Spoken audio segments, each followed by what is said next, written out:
Fala pessoal, tudo bem? Estamos de volta aqui com mais um Duo Talks e antes da gente começar o papo gostoso aqui, já roda o vídeo aí, a gente vai falar um pouquinho de gestão entre gerações. Roda aí. Você sabe qual é a diferença hoje do mercado de trabalho para as gerações? Eu sou da chamada geração X, aquela geração mais antiga. Cara, a gente ralava pra caramba, podia gritar à vontade, tá tudo certo. Hoje, a geração que tá chegando agora, a geração Z, que ela tá começando o mercado de trabalho hoje, é uma geração que é diferente da minha. A minha geração tinha um defeito de beber muito, fumar bastante, trabalhar muito e só querer conquistar o seu dia a dia, né? E o dinheiro demorava muito para mudar de mão naquela época. Agora, essa geração que tá vindo aí, a Z, é uma geração que não é muito de ficar trabalhando nos lugares onde ela não gosta, é uma geração de verdade mais mimimi do jeito que a gente conhece. Mais uma geração que bebe menos, faz mais academia, acorda mais cedo, cuida mais do corpo e tem uma relação de trabalho diferenciada como a minha geração. Eu vou dar uma dica para você que quer começar a empreender ou já está empreendendo, que é contratar pessoas. Tome muito cuidado nas entrevistas com as pessoas mais jovens da geração Z. Veja os objetivos dela. Acredita, não é uma geração que vai trabalhar com você ou para você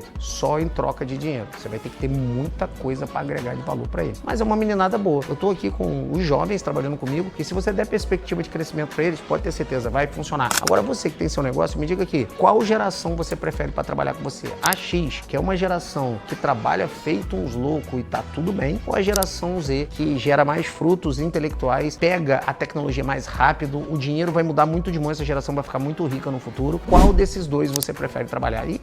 Se você tem alguma dica disso, deixa aqui embaixo, faz seus comentários. Então vamos lá pessoal, hoje estamos aqui com o prazer de receber aqui o Marcelo Germano, vamos falar um pouquinho sobre gestão entre gerações e tal. Então, Marcelo, muito bem-vindo.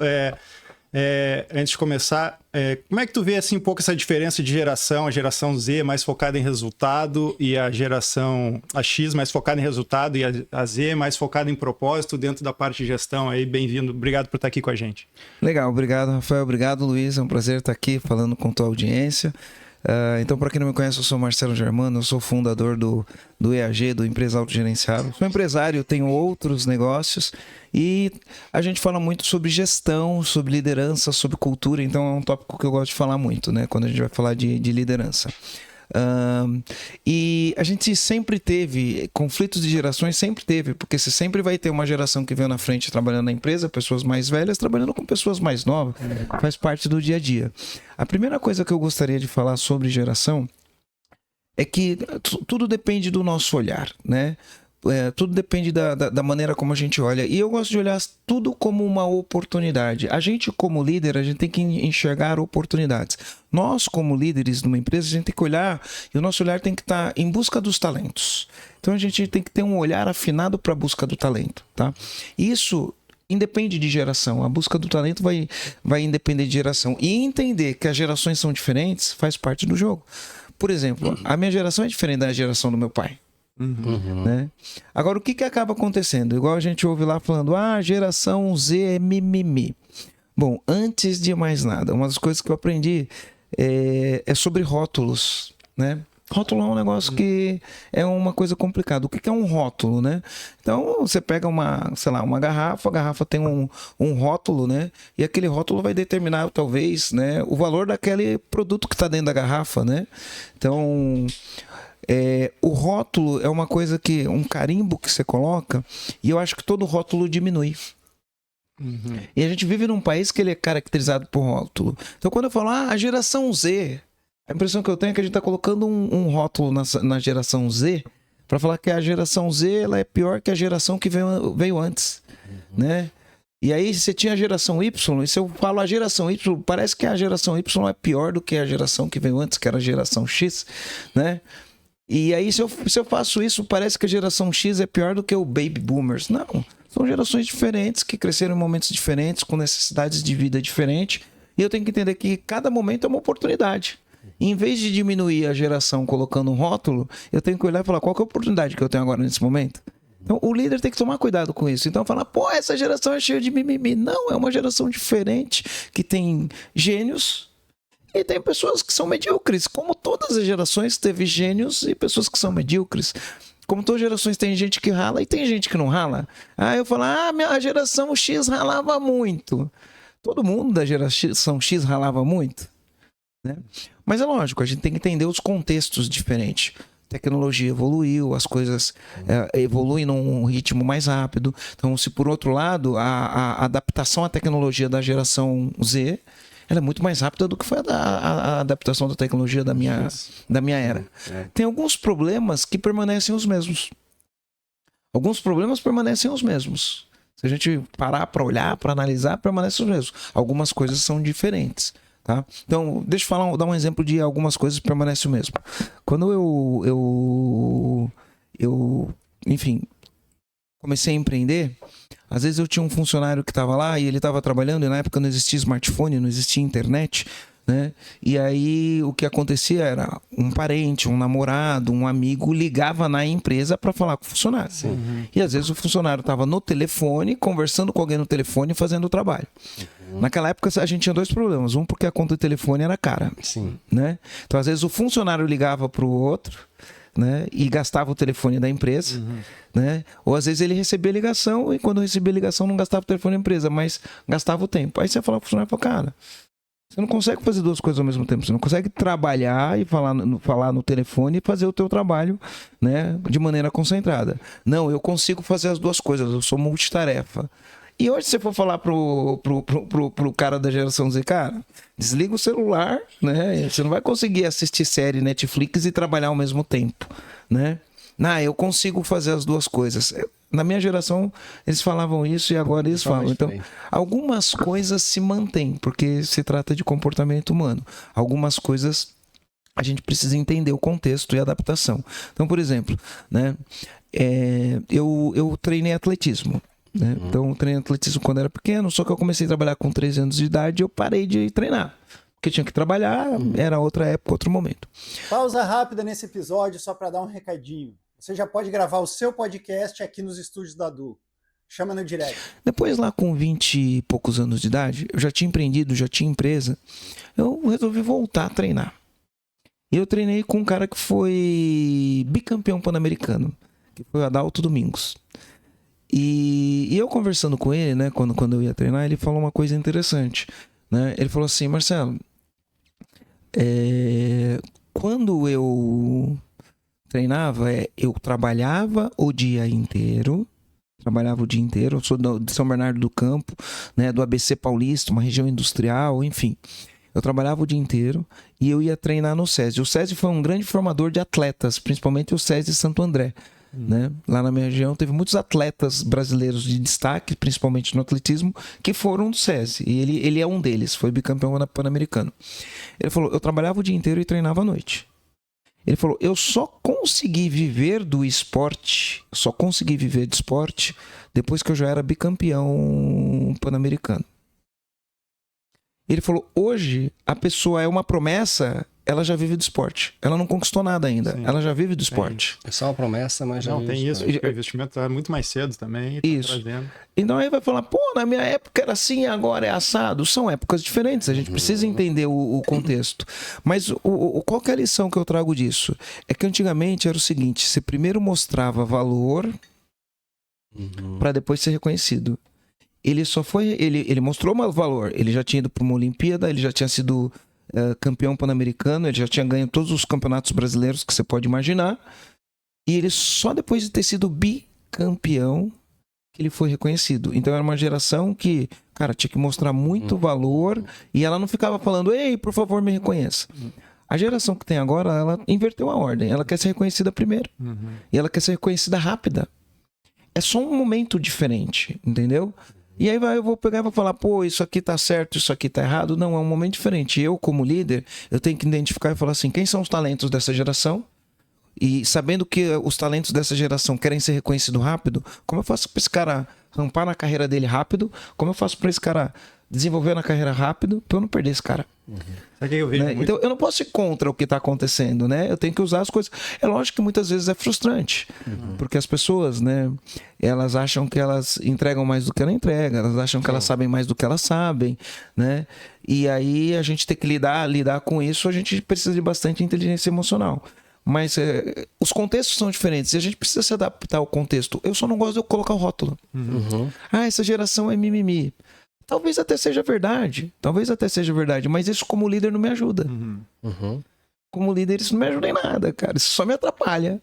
Porque eu criei esse rótulo, eu já olho pra pessoa, já acho que é mimimi e não dou pra mim mesmo uma oportunidade de ser um líder melhor com uma geração que tem gente fazendo coisas incríveis.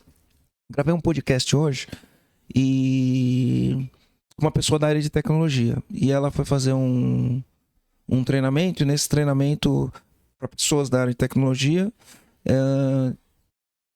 perguntaram para ela, olha, eu tenho um filho, ele tem 12 anos, ele pode participar do treinamento?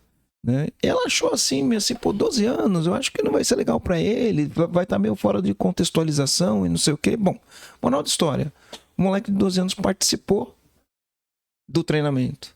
E aí ela falou, o nível de maturidade dele e as soluções que eles davam para os problemas que apareciam, eu nunca vi. Né? Então a gente tem pessoas nessa geração, tem jovens de 16 anos que já estão milionários trabalhando. Tem gente que fala, essa geração ela ficou milionária porque a geração anterior ficou milionária e agora eles não querem trabalhar, eles querem aproveitar o dinheiro que o... Isso é um retrato, ele é um corte, ele não é... Eu não posso pegar esse corte da geração e falar que a geração é assim. E aí o problema que eu vejo acontecendo é que muitas vezes eu pego um corte e esqueço do contexto. Pô, será que a geração Z de São Bernardo do Campo é igual a geração Z de Florianópolis, que é igual a geração Z do Maranhão, que é igual a geração Z da Dinamarca? Então não dá pra ficar usando esses rótulos. Eu não acho inteligente usar rótulos pra geração. Agora, o que eu acho inteligente é a gente olhar e falar, essa geração ela tem menos resistência ao uso de tecnologia.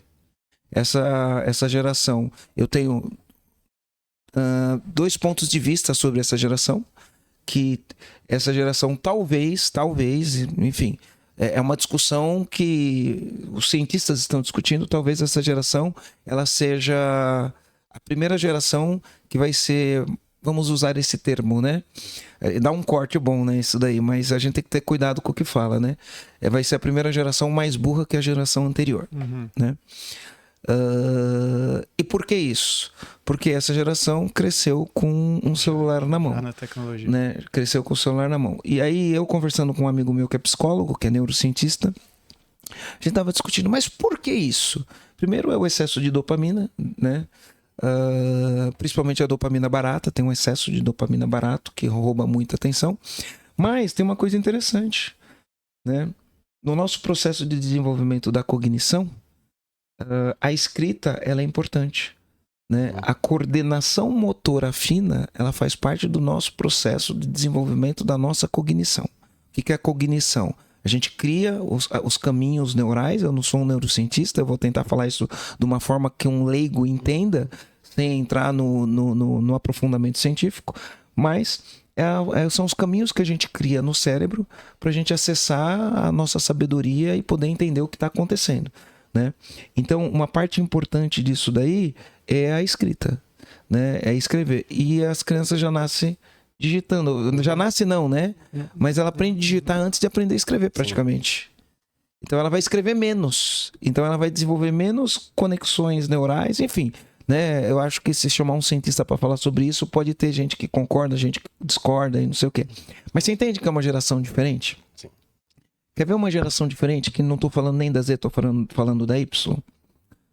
No meu primeiro trabalho, eu tinha 13 anos, eu estou falando de 1900... Eu tinha 14 já, na verdade. Meu primeiro trabalho com carteira registrada. Né? Porque eu comecei a trabalhar com 13. Com 14 tirei carteira profissional e fui trabalhar numa empresa com carteira. Então tinha uma política na empresa que eu trabalhava. Qual que era a política? Se você não tiver nenhum minuto de atraso durante o mês, você ganha uma cesta básica. Naquela época, a gente começava a trabalhar e a gente tinha que ajudar em casa. Né? Eu sou de uma época que você trabalhava e tinha que ajudar em casa. Então, você tinha que pegar um dinheiro do teu salário e ajudar em casa. Na composição da renda familiar. Qual que era a minha ajuda? Cesta básica, porque eu ganhava a cesta básica. Como eu nunca tinha atraso, eu sempre ganhava 2. Porque a política da empresa era assim, ó. Eu tenho 300 funcionários, eu compro 300 cesta básica. Né? E aí metade perde e metade ganha. Então quem ganha, ganha 2. Todo mês eu ganhava 2. Eu trabalhei nessa empresa 3 anos. Nos 3 anos que eu trabalhei nessa empresa, eu só perdi a cesta básica uma única vez. E não foi nem de manhã no horário de chegada. Foi voltando do almoço, parei para conversar, enfim, usei mal o meu tempo e aí eu cheguei 1 minuto atrasado. Eu fiquei puto. Mas eu fiquei puto comigo. Sim, claro. Comigo. Eu fiquei puto comigo de ter chegado 1 minuto atrasado e eu perdi a cesta básica. Usei mal o meu tempo. Não foi o fulaninho, me distraiu, o Beltraninho, foi o meu tempo. Aí a vida evolui, eu vou e monto uma empresa. Quando eu tive condições de dar cesta básica, já não era mais cesta básica, já era o VR, né? O Vale Alimentação, né? Enfim, hoje tem várias formas, né? O lance não é a marca que vende o produto, mas é um cartão eletrônico, né? Ele não é um produto. Eu tinha que carregar a caixa. Sim. Além de ganhar, eu tinha que carregar para levar para casa. E a caixa era pesada e eu pegava ônibus, pegava metrô e andava 15 minutos carregando a caixa para chegar em casa com a caixa, né? Ganhar era bom e carregar a caixa não era tão bom assim não, mas era o que era. E era duas. E era duas, eu levava uma num dia e outra no outro. E aí eu peguei e coloquei essa política na minha empresa. Era uma outra geração da minha empresa quando eu tive condições de fazer isso. E aí quando os caras perdiam, eles achavam que era sacanagem da empresa. Sim. E aí você vai falar, não, eles estão errados. Cara, não dá para eu comparar o que eu vivi na minha geração e querer pegar esse modelo da Ctrl+C e da Ctrl+V para a próxima geração. Essa outra geração, ela é diferente, ela pensa diferente. E aí, quando eu vou para a geração Z, ela é diferente. E a gente tem que, em vez de ficar colocando rótulos, é lógico, para mim, sou de 73, poxa, é difícil eu me adaptar a essa geração, mas o meu papel é entender como eu posso olhar para essa geração que está chegando com tecnologia, uma geração onde eu vejo jovens. Na minha geração não tinha jovem ficando milionário com 16, 17 anos de idade. O dinheiro não trocava de mão assim igual agora. Aí eu tava falando do menino de 12 anos, aí essa professora de tecnologia, ela falou, quando chegou lá um menino de 12 anos, falou, o que você faz? Ele falou, eu tenho 2 empresas. De louco. Um menino de 12 anos. Quando a gente tinha essa idade, era impensável isso, né? Era impensável. E eu comecei a empreender cedo, né? Mas era impensável, né? Então, eu acho que o olhar da geração, em vez de olhar pro rótulo e falar eles são mimimi, cara, quem são os destaques dessa geração? O que é essa geração, as pessoas dessa geração que estão se destacando, estão fazendo? E outra coisa que não era preciso lá atrás, e aí eu acho que o empresário tem que ter esse olhar. Lá atrás, os pais educavam. Então, na minha geração, minha mãe falava assim, nada contra os lixeiros, tá? Eu acho que lixeiro é uma profissão digna, é uma profissão difícil, e o cara que é lixeiro, a gente tem que honrar o lixeiro, né? Tem que agradecer a Deus, porque tem alguém que se dispõe a fazer esse trabalho, corre o dia inteiro, o trabalho é pesado, né? E a gente tem que ser muito grato a eles, nada contra. Mas minha mãe falava assim pra gente, ela falava assim, se você não estudar, nem lixeiro você vai ser. Só que ela emendava. Ela falava, se for para ser lixeiro, você tem que ser o melhor de todos os lixeiros. Então esses foram os valores que eu recebi.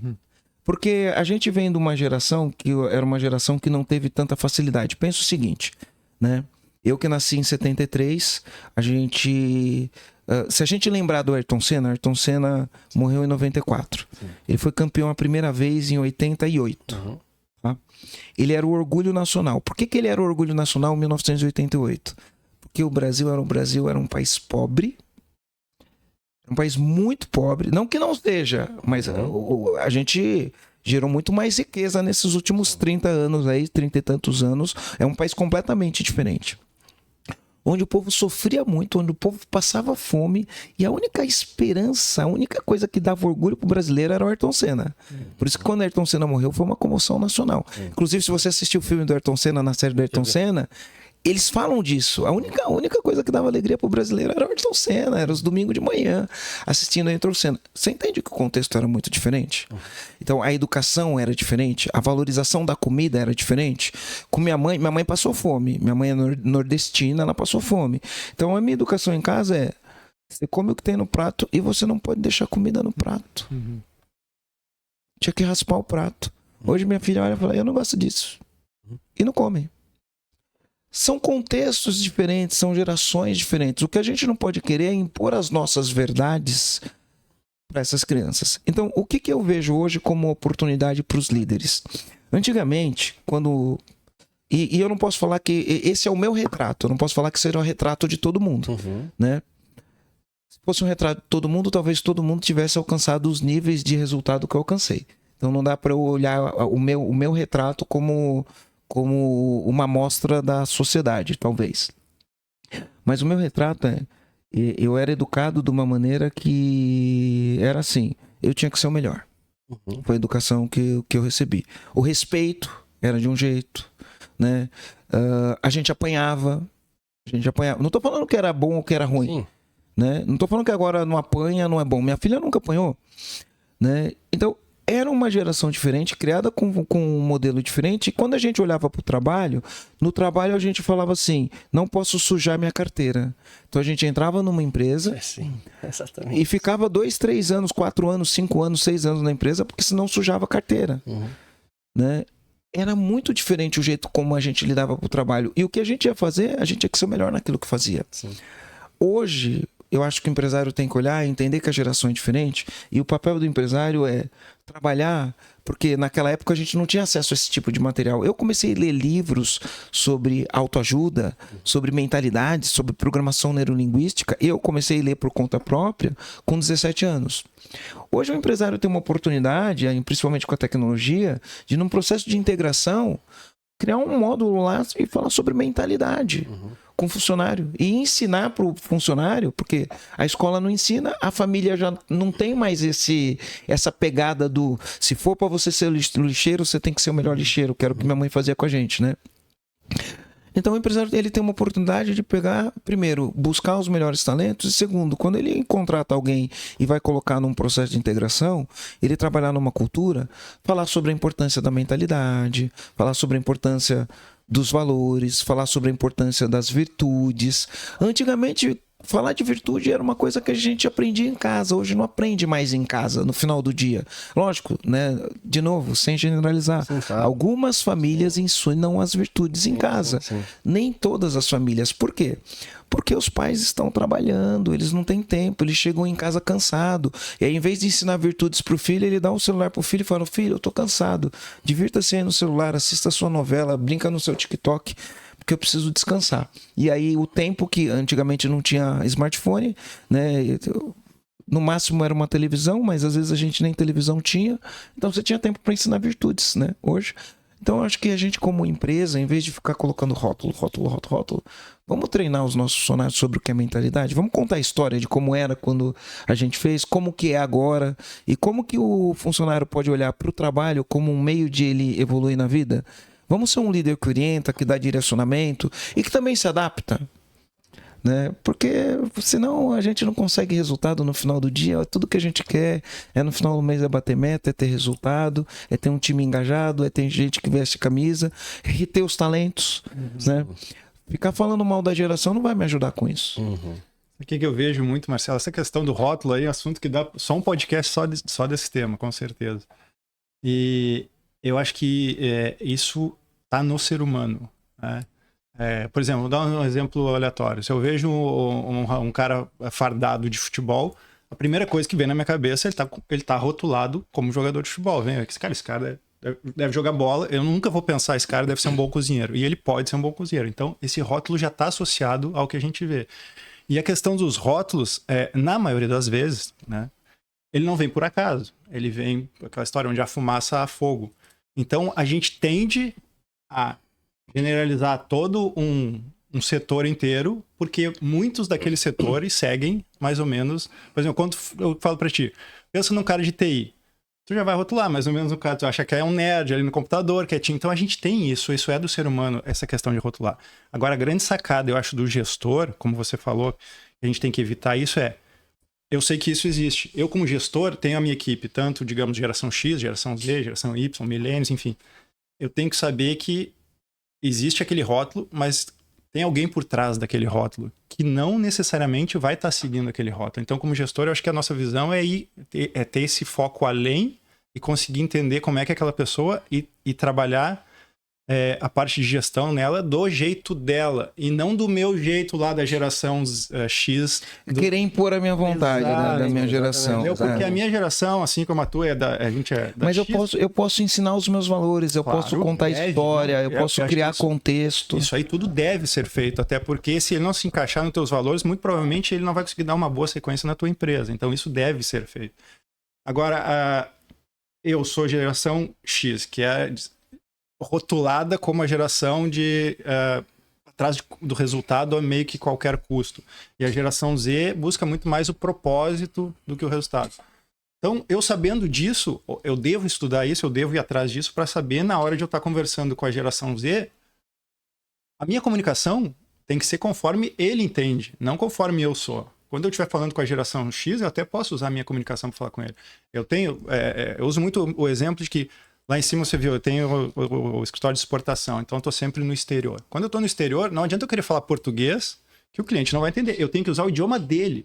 Então, quando eu estou com o pessoal ali da minha gestão, a mesma coisa. Eu tenho que ver como é que ele se comunica, como é que ele conversa e tal, se ele busca mais propósito, ou ele busca mais querer resultado, ou trabalha a qualquer custo. Então, isso tudo eu vou ver em cada um, apesar do rótulo, mas eu vou buscar isso em cada um, e é essa comunicação que eu tenho que ter com eles, para que eu consiga instigar o verdadeiro propósito dele para que ele queira ficar, entendeu? Mas olha que interessante, né? Se eu pegar e falar para você, a gente é de uma geração que a gente chama de comando e controle.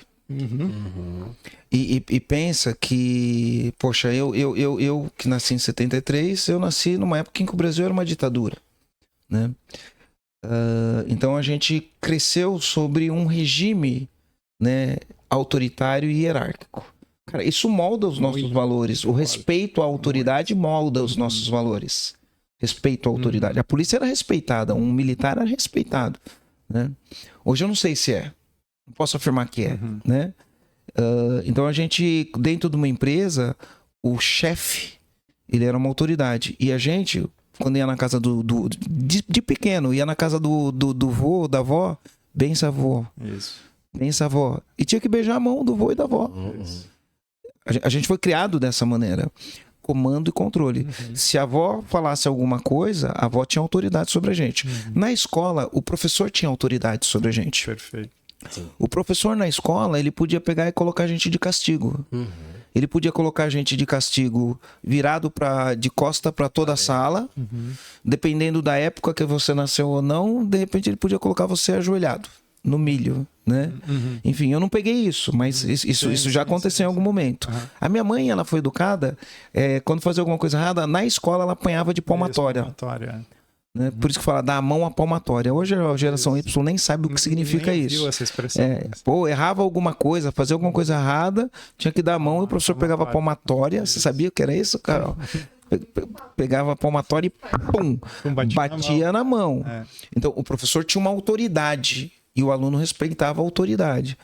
Né? Não tô falando que isso era bom, que era ruim, que é pior, que não sei o que. Era outra geração, era outro momento. Era o sistema da época. Hoje não é mais assim. Então a gente não dá para ficar querendo impor as coisas. A gente tem que ter flexibilidade, adaptabilidade. Darwin já falava. Não é o mais forte que sobrevive, é aquele que se adapta mais rápido às mudanças. Eu acho que o gestor inteligente ele tem que entender isso. Por exemplo, comando e controle. Cara, o chefe mandava, a gente obedecia. A gente nunca levantava a voz pro chefe. Não existia insubordinação numa empresa. Hoje existe insubordinação. E como vai alinhar os valores nossa geração, da nossa empresa, com essa nova geração? Como é que vai alinhar isso? Isso é uma boa pergunta. E falando agora, eu me lembrei de muita coisa, até a gente estava comentando antes de começar aqui da Bíblia, né?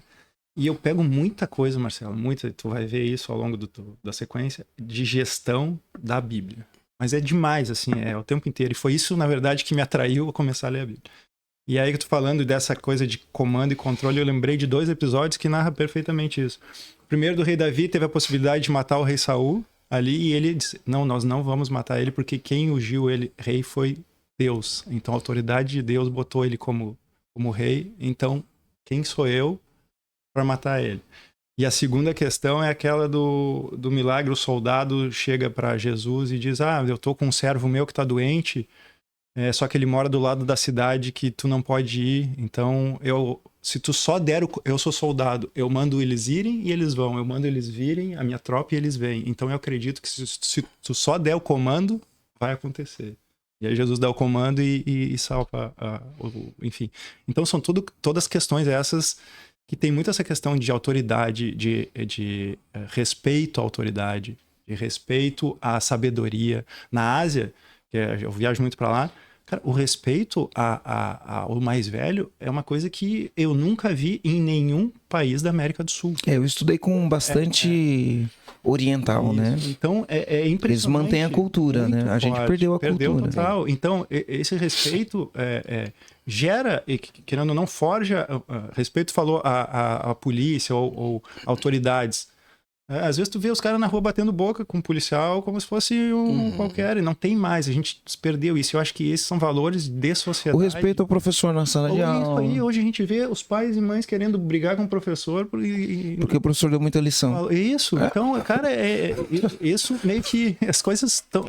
É inacreditável. Mas pra mim são valores que a gente, na nossa sociedade, a gente já fugindo do tema, mas está se invertendo... assim, demais até, não é uma coisa assim que tá começando a ir para um caminho que...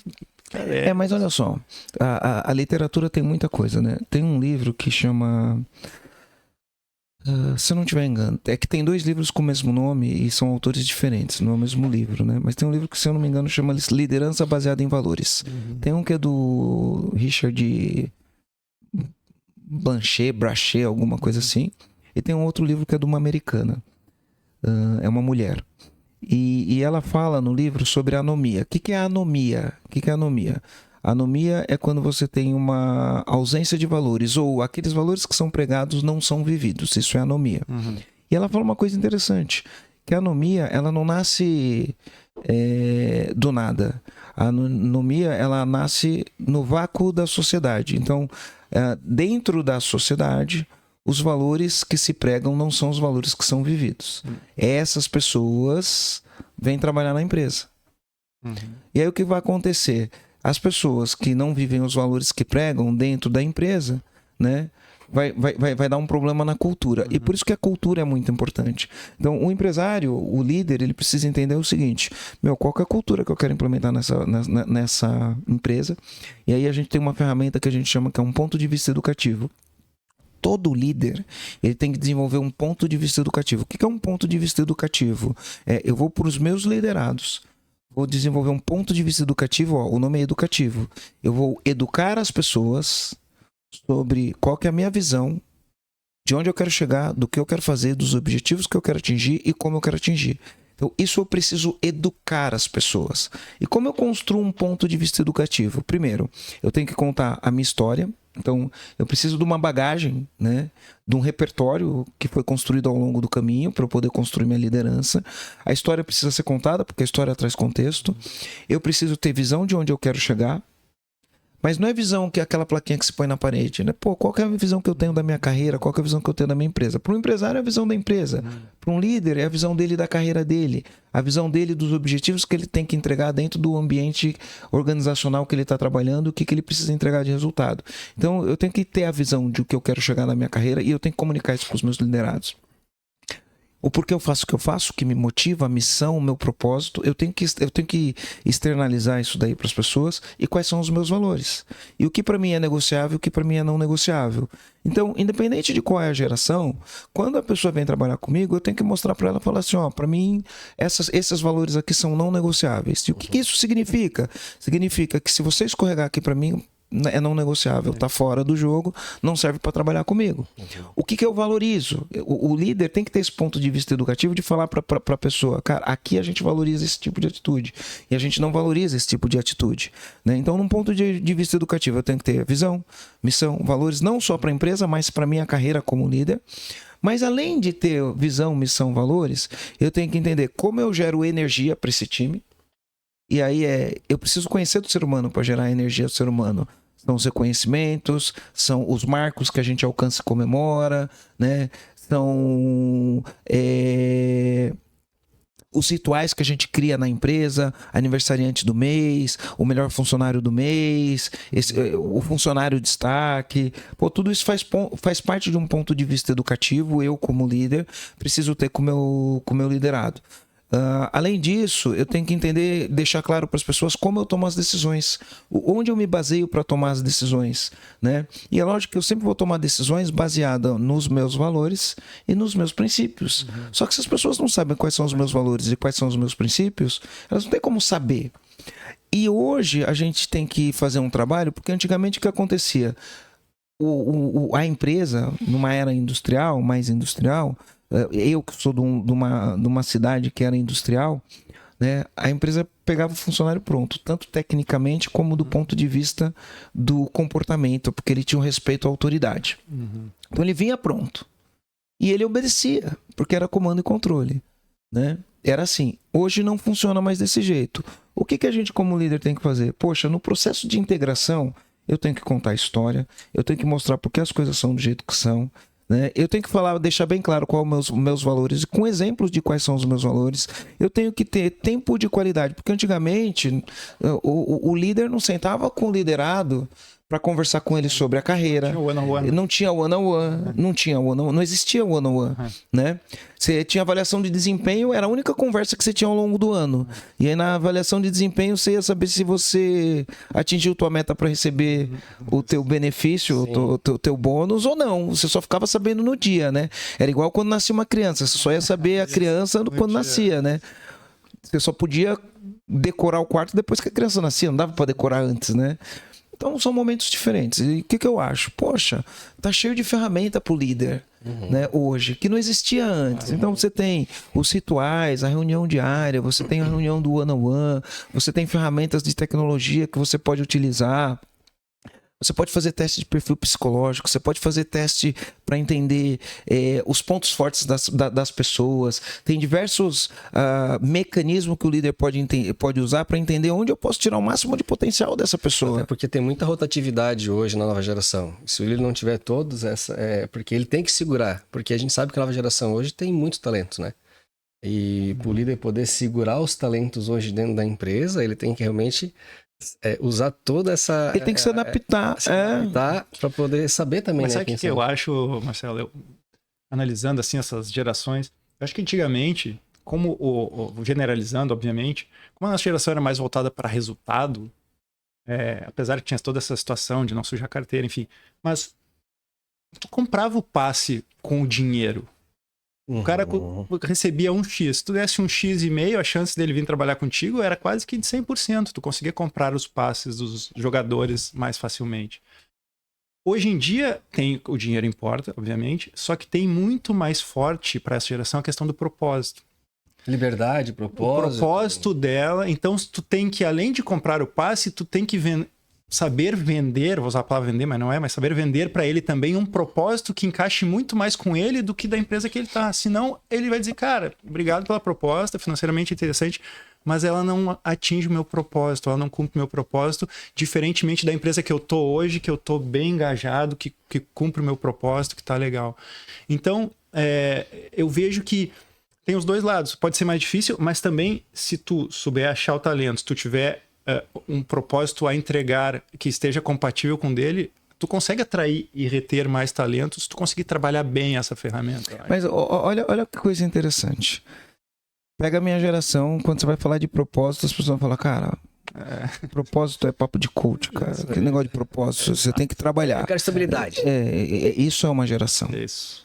Nossa geração não acredita em propósito. Exato. Quer dizer, não é a nossa geração. Okay. Algumas pessoas da nossa geração não acreditam em propósito. Ou o rótulo da nossa geração. Né? Mas não é o retrato total, né? Tem um corte ali, né? Poxa, agora tem uma geração que, uma parte dessa geração, ela acredita em propósito. Você entendeu? E aí, quem tá certo? Cara, o meu problema não é querer estar certo, cara. O meu problema é entender como essa geração funciona e como eu consigo tirar o máximo. Isso, como que eu tiro o máximo de recurso dessa geração. Eu já começo errado quando eu falo geração Z, quando eu falo geração mimimi, já tô errado. Já errei aí, já, cara. Eu acho que eu, como digamos, um líder de antigamente, se eu fosse gerir pessoas antigamente, eu botava o valor no papel, mostrava pro cara isso aqui e o cara ia vir, entendeu? Hoje em dia eu tenho que me tornar um profissional muito mais qualificado ou melhor para conseguir trabalhar essa ideia de propósito com o liderado e tu vê a diferença, e entregar isso para ele. E tu vê a diferença quando tu vai conversar com a pessoa para uma entrevista, alguma coisa assim, ela pergunta, tá, o que tudo de benefício tu vai me dar para me vir trabalhar contigo? Peraí, pô, o que tu tem de profissional para me entregar, né? Antigamente era assim, né? Hoje ela quer saber o que a empresa vai dar para ela que ela venha trabalhar com a gente. Eu vejo muito isso. E eu vejo também muitas que a gente fala sobre isso, de salário, de propósito. Muita gente quando vem pedir para trabalhar com a gente e tal, normalmente está trabalhando com um salário superior ao que eu vou pagar. Eu falo, tá, mas peraí, tu vai sair lá por quê? Tá ganhando tantos mil a mais do que eu vou te pagar. Eu não me sinto mais bem trabalhando lá. É questão do propósito. A nova geração, eu vejo que as pessoas, as mais novas fazem isso. Agora, quando tu vê as pessoas, né, não vou falar em geração, mas na nossa idade, então, assim, né, que a gente tinha, não, mesmo não estando feliz no trabalho, eles estavam lá porque o salário era maior, né? E hoje a gente já não vê mais isso. Então, a geração mente, eles não estão, sujar a carteira, eles não estão mais preocupados com isso. E a gente tem que entender o contexto da época também, né? Então, pensa o seguinte, existia uma época em que se você perdesse o emprego, talvez você ficasse um ano para você se recolocar no mercado de trabalho. Isso também. Né? Então, era difícil arrumar emprego, não era tão simples. Como eu falei, em 1988... a nossa única alegria era ver o Ayrton Senna correr, né? Porque arrumar emprego era difícil, não era para todo mundo. Tanto que a gente teve uma condição migratória gigantesca de pessoas que saíam do Nordeste do Brasil, que iam para São Paulo, porque no Nordeste não existia emprego. Hoje as pessoas não migram tanto assim, porque tem emprego no Nordeste também. Sim. Enfim. Então, a gente tem que entender contexto. Eu escrevi uma frase aqui que é o seguinte, ó, princípios e valores não têm data de validade. Princípios e valores vão funcionar sempre. Agora, a gente como líder, a gente precisa fazer o quê? A gente precisa educar as pessoas e falar, ó, vou te falar quais são os meus princípios, quais são os meus valores. Eu preciso que você entenda isso, eu quero entender quais são os seus princípios, quais são os seus valores, o que é não negociável para você. E eu vou falar para você o que é não negociável para mim, porque princípios e valores não têm data de validade, né? E aí eu vou dar alguns exemplos aqui, práticos, para quem está ouvindo a gente pensar, né? Então, por exemplo, o reconhecimento, né? Aí a gente acha que a geração de agora quer ser reconhecida antes da hora, né? As pessoas falam isso. Uma vez num processo de seleção, eu tinha ali alguns candidatos. E... Poxa, eu sou negro, né? Eu tinha alguns candidatos e todos eles eram bons. Todos eram bons. E tinha um candidato que era negro. E aí eu fui ouvir a história do rapaz, ele era bom. Ouvi a história dele, não sei o quê. E é lógico que enviesado, a gente acaba tendo um viés, a gente tem que admitir aqui, eu contratei ele. Só que durante a entrevista ele falou uma coisa pra mim. Eu perguntei pra ele, qual que é o teu maior sonho? Ele falou, cara, meu maior sonho era fazer faculdade. Ninguém na minha família fez faculdade. Isso é forte. Forte, né? Porque eu sou de uma época em que, normalmente, eu na minha família, do meu pai e da minha mãe, eu fui o primeiro a fazer faculdade, né? Meu irmão e minha irmã tiveram a oportunidade de fazer, mas eles repetiram de ano e eu fui o primeiro a se formar e terminar a faculdade. Na família da minha mãe, eu tenho um primo que ele foi o primeiro da família inteira a fazer faculdade. Era um negócio que era difícil, não era? Hoje todo mundo faz faculdade. Sim. Todo mundo não, mas sim. Enfim, né? A dificuldade em se fazer essas coisas antes era diferente. E aí, quando eu contratei ele, a primeira coisa que eu fiz, eu falei, cara, vai lá na faculdade, você passou na faculdade, né? E não tem dinheiro para pagar, pode fazer a matrícula, traz teu boleto aqui para mim que eu vou pagar para você. Primeiro dia, eu fiz isso. Ficou feliz da vida, não sei o quê. Ele trabalhando comigo, passou uns 4, 5 meses. Ele veio e falou assim, pô, Marcelo, eu queria falar com você. Eu falei, fala aí, cara. Falei, sabe o que, cara? Eu fico vendo assim, ó, eu acho que eu posso te entregar muito mais, eu posso fazer muito mais do que eu tô fazendo, né? Mas eu queria que você visse meu lado, né? Se você ver meu lado, eu vou fazer muito mais do que eu tô fazendo pra você. Aí eu olhei pra ele, Falei assim, e ele não era geração mimimi, não. Ele, Sim. né? Devia ser, eu tô com 52, ele deve estar hoje com seus 40 e alguma coisa, né? É a mesma geração ainda, em momentos Sim. diferentes, né? E aí eu virei pra ele e falei, cara, eu não sei se você percebeu, mas eu vi teu lado antes mesmo de você começar a trabalhar, cara. Eu não tinha obrigação nenhuma de pagar a tua faculdade.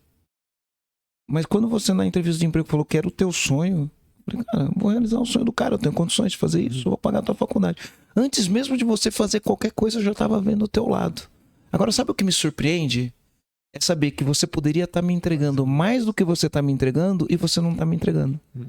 Exatamente. E você vinha aqui falar comigo assim, cara, primeiro vê meu lado que depois eu te entrego mais. Eu já vi teu lado, então me entrega 100% do que você pode, que eu vou continuar vendo o teu lado. Mas você entende que é uma questão de eu educar ele para ele entender? Porque nem ele, era um ponto cego para ele. E ele virou para mim e falou, cara, Marcelo, me desculpa, cara. O que você falou é verdade. Eu falei, então me entrega 100% do que você pode, cara, que eu vou ver teu lado, porque eu já comecei a ver teu lado e agora para mim é uma surpresa que você não tá me entregando 100%, você tá me entregando menos do que 100% do que você poderia. Mas né? é uma situação... Mas você entende que é uma educação? Total. E eu vou mais longe. Eu acho que isso é uma situação muito comum na classe trabalhadora brasileira. Até hoje, ainda. Muito comum. E eles primeiro querem receber para depois entregar. E é contra Inverteu a ordem. contra a lei da semeadura. E eu digo mais, vou dar um exemplo simples. Tu pega um jogador de futebol que tá no banco.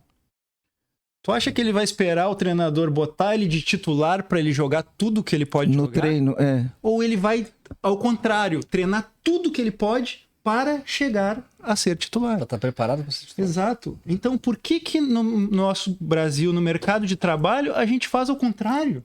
As pessoas invertem essa situação. mas é que é o ser humano, então... E é comum a gente ver esse exemplo que o comum. Marcelo deu, é bem comum no mercado de trabalho. E aí é uma questão cultural, né? Por isso que eu falei, a gente tá falando de geração Z. A gente tá falando de geração Z da onde? Daqui de Florianópolis, de São Bernardo do Campo, da Dinamarca, da onde a gente tá falando da geração Z, né?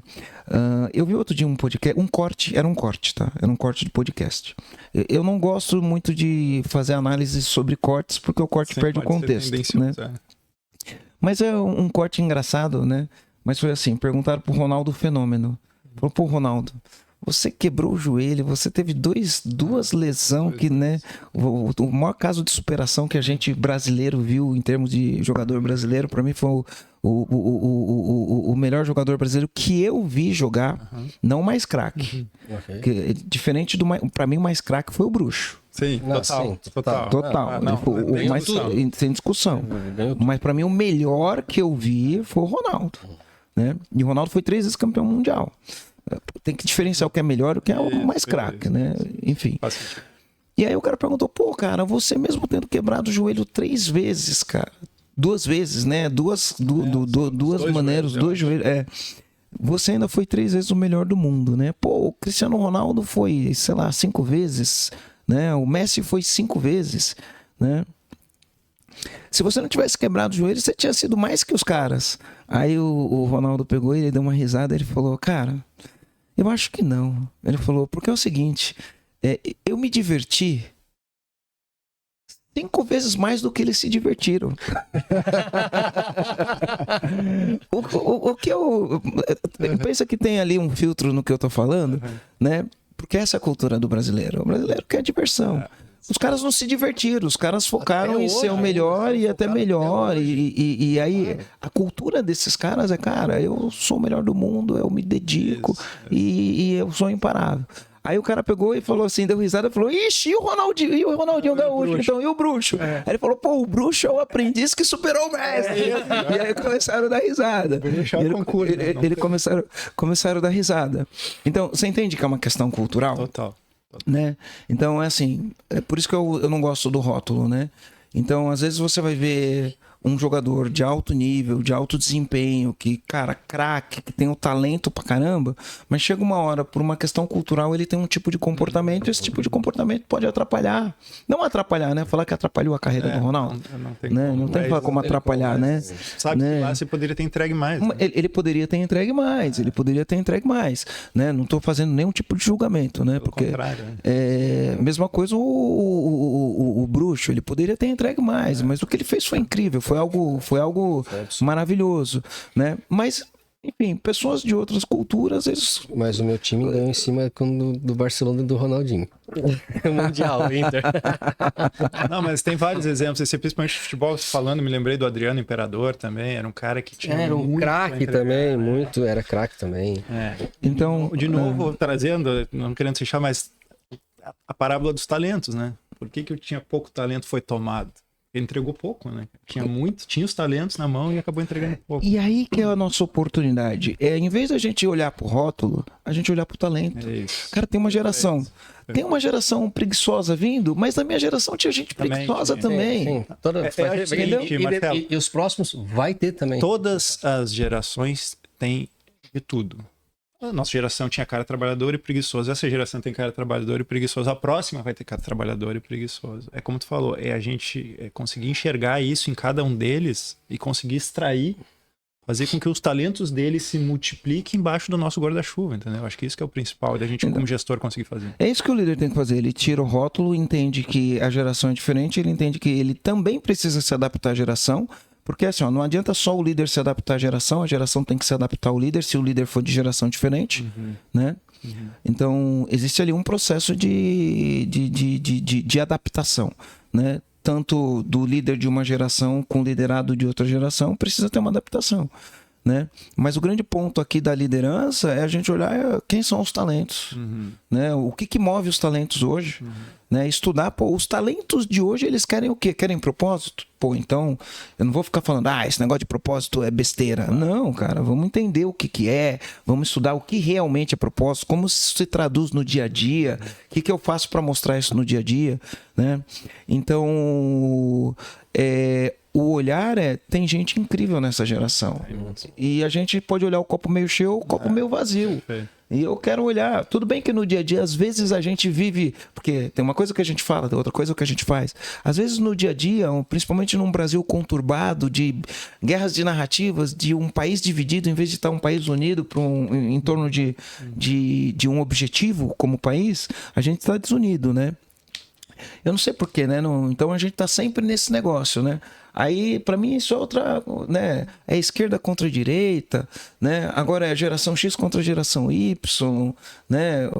Cara, não é esse o olhar que eu tenho. O olhar é, vamos ver os talentos dessa geração, né? Vamos ver como a gente pode contribuir, vamos ser mentor, mostrando para as pessoas como que foi, contando nossa história, mostrando o que é não negociável pra gente, né? Entendendo o que é não negociável para eles, né? Vamos mostrar, a gente tem tanta ferramenta que... por que se antigamente o chefe, né? O chefe mandava e todo mundo obedecia? Porque a única ferramenta que o chefe tinha era mandar. Era autoridade. Hoje a gente tem outras ferramentas.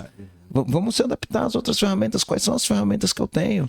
Né? Como eu dou o exemplo? Lidera pelo exemplo. Como eu dou o exemplo? Mas como eu converso? Como eu desenvolvo? Antigamente eu não conseguia fazer ali um teste de talento, um teste de valores, um enneagrama, um DISC, enfim, uma série de testes que a gente tem para entender quem está do outro lado, para a gente poder ser mais efetivo com esse líder. Eu sou muito... Lógico, de vez em quando a gente dentro da internet, a gente vai lá e faz um corte, né? De alguma coisa que, enfim, é de acordo com aquilo que a gente acredita, mas eu acho que a gente não pode ficar querendo cagar nossas regras na cabeça das pessoas, né? Desculpa o termo, inclusive, né? O que eu acho que a gente tem que fazer é ser inteligente, sabe? Poxa, que essa geração ela é diferente e pronto. Como eu faço para ser um líder efetivo com essa geração, né? Como eu faço para ser assertivo, como eu faço para levantar a régua, como eu faço para essa pessoa performar, qual que é a conversa da performance, como eu educo, se essa pessoa veio com princípios e valores de performance, se ela não veio, eu devo contratar ou não devo contratar. Se eu vejo que precisa lapidar, eu lapido, né? Porque antigamente ninguém lapidava ninguém. Entra aí e sai fazendo. Entra aí e sai fazendo. Não tinha. Faz do jeito que eu tô mandando e pronto. Cala a boca e fica quieto. Hoje eu tenho oportunidade de lapidar. Eu tenho oportunidade de pegar uma pedra bruta e lapidar. Nem todas as pedras são pedras que você vai conseguir lapidar. Né? Então, por isso que você tem que ser, no processo seletivo, você tem que procurar pessoas que tenham as mesmas virtudes, pessoas que tenham os mesmos valores, pessoas que tenham objetivos. Mas mesmo assim, ela não chega pronta. Ela não chega pronta. Então, a gente não só como a pessoa que executa tarefas e entrega resultado, a gente tem que ser uma pessoa que molda as outras pessoas. né? E eu acho que é uma discussão muito, muito mais significativa do que ficar colocando rótulo e falar essa geração é mimimi. Eu acho que a gente, que querendo ou não, em função da idade, acaba que a grande maioria da geração X, ou melhor, a grande maioria dos gestores são da geração X, né? Acho que não. É por causa da idade, assim, né? Não sei, enfim. Não, eu vejo gestores de 24 anos, eu vejo gestores de 25 anos. É isso que eu digo, a gente vê. É comum? Não é comum. É igual ver gente de 20 anos já é milionário. A gente vê, existe, principalmente agora com o dinheiro trocando de mão, internet. É comum? Não é tão comum ainda. O mais comum é o cara ter que trabalhar, construir a carreira para depois virar gestor. E eu acho que saber enxergar isso, como tu falou ali, saber enxergar isso para construir junto, hoje é muito mais forte do que antes simplesmente mandar, um manda e outro obedece, aquela história, né? Manda quem tem não sei o que, obedece quem tem juízo, né? Enfim, tem aquela Manda quem pode, obedece quem tem juízo. Hoje em dia não tá bem assim, né? Então nós temos que saber construir isso em conjunto, entender a vontade dessa geração, porque o que eu quero no final das contas, como gestor do departamento ou dono da empresa, eu quero ter resultado. Como dono de empresa, eu quero que a empresa tenha resultado. Então, se naquela época mandar trazia resultado, bom, hoje em dia mandar do jeito que era como antes já não traz mais o resultado, porque o cara simplesmente, tchau, obrigado, aqui eu não quero trabalhar porque é tóxico, porque é ruim, porque não tem propósito, não está encaixado no meu propósito. Então eu entender isso e conseguir, junto com eles, trazer, quer ver um exemplo que eu fiz junto com eles, trazer um caso prático. Logo que eu iniciei a empresa, como qualquer empresa, eu peguei lá, cara, quais são os valores que eu acho que é correto para minha empresa? Aí botei lá na folha, ética, comprometimento, dedicação, enfim, botei lá e listei 10 palavras.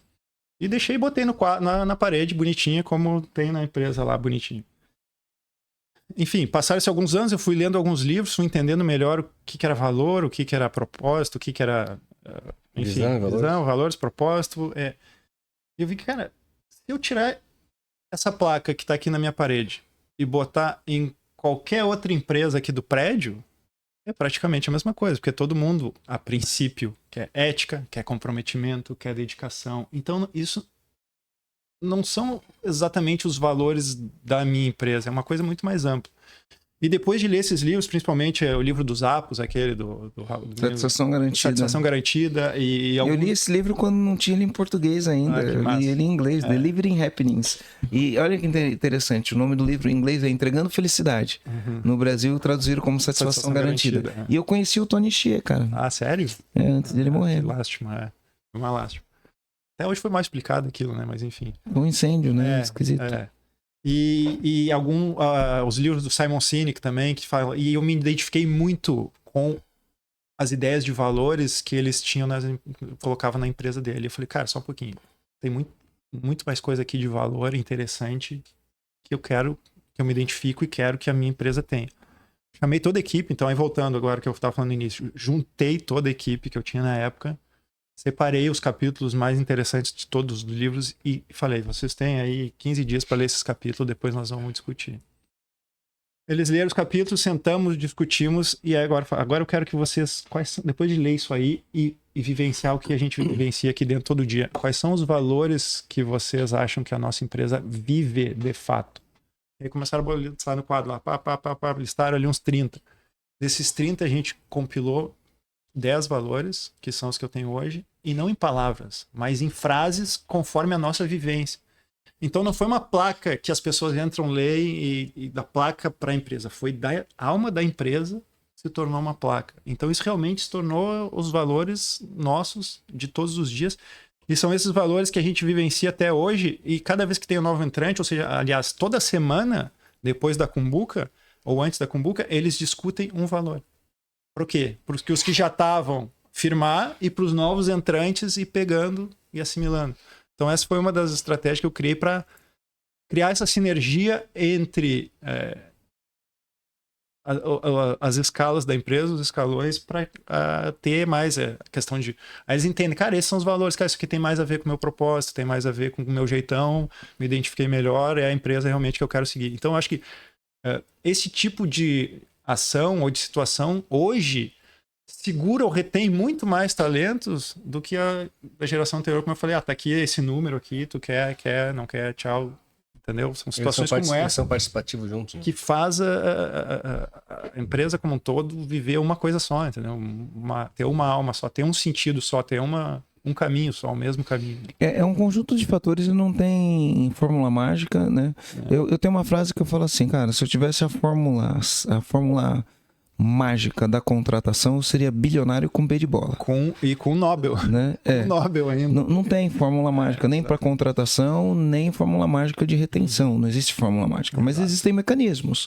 Então, o que a gente pode usar são os melhores mecanismos. E entendendo que, mesmo usando os melhores mecanismos, eventualmente a gente vai contratar errado, eventualmente a gente vai perder uma pessoa boa. Né? Eu gosto de discutir esse tipo de coisa longe das afirmações que as pessoas fazem, né, desses rótulos. Eu gosto de discutir as coisas tirando o rótulo, porque a gente sai da superficialidade da discussão. Então falar, geração mimimi, cara, tira o rótulo. Marcelo, no dia a dia, assim, uma coisa mais prática, cara.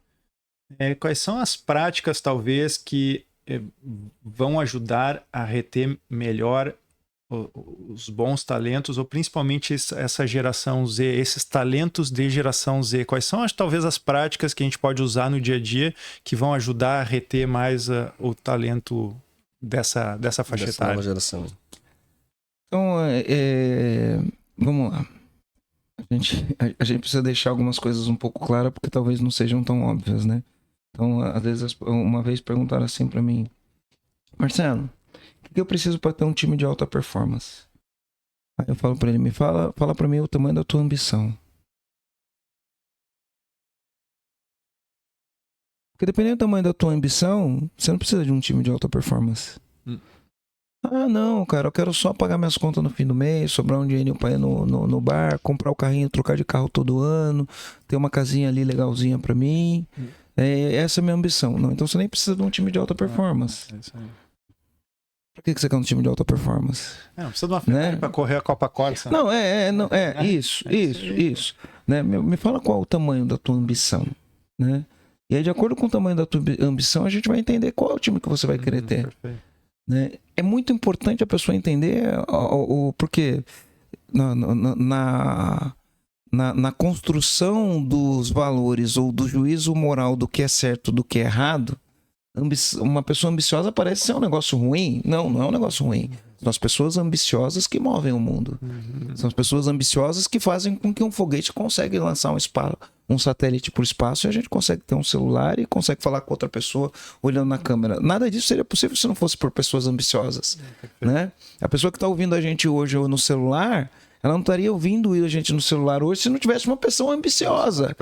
Né? Então eu falo, qual que é o tamanho da tua ambição? Ah, Marcelo, isso é ganância. Não, qual que é o tamanho da tua ambição? Então, às vezes, a ambição não está só ligado com quanto de dinheiro você quer faturar. Cara, a minha ambição é impactar a vida de 100 mil pessoas. Beleza. Você quer impactar a vida de 100 mil pessoas, então você tem que ter um time de performance. Você tem que ter um time que entrega. Agora, se tua ambição for pequena, você não precisa de um time de alta performance. Até porque as pessoas de alta performance não querem trabalhar. Porque assim, vamos lá. Né? Qual que é a minha ambição? Pô, minha ambição é jogar na Champions League. Ganhar a Champions League. Essa é a minha ambição. Isso vai determinar o tipo de jogador, o tipo de treino, o tipo de dedicação rotina que eu preciso ter, o tipo de rotina que eu preciso ter. O que eu faço fora do horário do trabalho importa, se eu quero ser um jogador de Champions League. Os jogadores brasileiros parece que não entendem muito bem isso daí, né? Então, aí eu vou ter um tipo de jogador. Agora você fala assim, não, cara, eu quero jogar o futebol com os amigos de quarta-feira e depois do quarta-feira e tem a resenha e eu quero tomar cerveja, né? Então eu não preciso de um time de alta performance, só preciso de gente divertida que gosta de jogar bola, né? E depois gosta de contar piada. Né? Você entende? Aí você fala, o que a empresa precisa ter? Por onde começa? Começa me falando qual que é a tua ambição, cara. Faz sentido o que eu tô falando? Porque assim, qual futebol é mais divertido? É jogar Champions League ou é jogar... É só jogar bola? Jogar bola com os amigos do prédio na quarta-feira. Ou eu pego, monto o time da minha empresa e eu quero ganhar do time do meu concorrente que tem o time. E a minha ambição é, cara, a gente vai detonar o nosso concorrente lá no jogo de futebol na quarta-feira, depois a gente vai tomar cerveja e dar risada. Poxa, pra isso aqui, eu vou ter um tipo de jogador, eu vou ter um tipo de rotina, eu vou ter um tipo de dedicação, né? E o tipo de dedicação desse é, só tomar cuidado pra não se machucar, né? Se eu dormi bem ou não, não importa. Se eu me alimentei ou não, não importa. Se eu treinei ou não, nada disso importa. O que importa é quarta-feira aparece lá, cara. Que não pode faltar na quarta-feira, que a gente tem que jogar e depois a gente vai dar risada, né? Agora, poxa, se eu quero ir pra Champions League, ou vamos lá, né? Pra gente não ficar na síndrome do vira-lata, né? O Campeonato Brasileiro tá em altíssimo nível, né? Hoje, o Campeonato Brasileiro, lógico, né? Se você for olhar o Campeonato Espanhol, só tem 2 times. Se você for olhar o Campeonato Inglês, só tem 2 times. Se você for olhar o Campeonato Francês, só tem 1 time. Se você for olhar o Campeonato, só tem 2 times. O Campeonato Brasileiro, você vai olhar ali os 6 primeiros, os times que vão para a Libertadores. Então, ele é super competitivo. Pô, se eu quero jogar Campeonato Brasileiro e eu quero jogar... Sou flamenguista, né?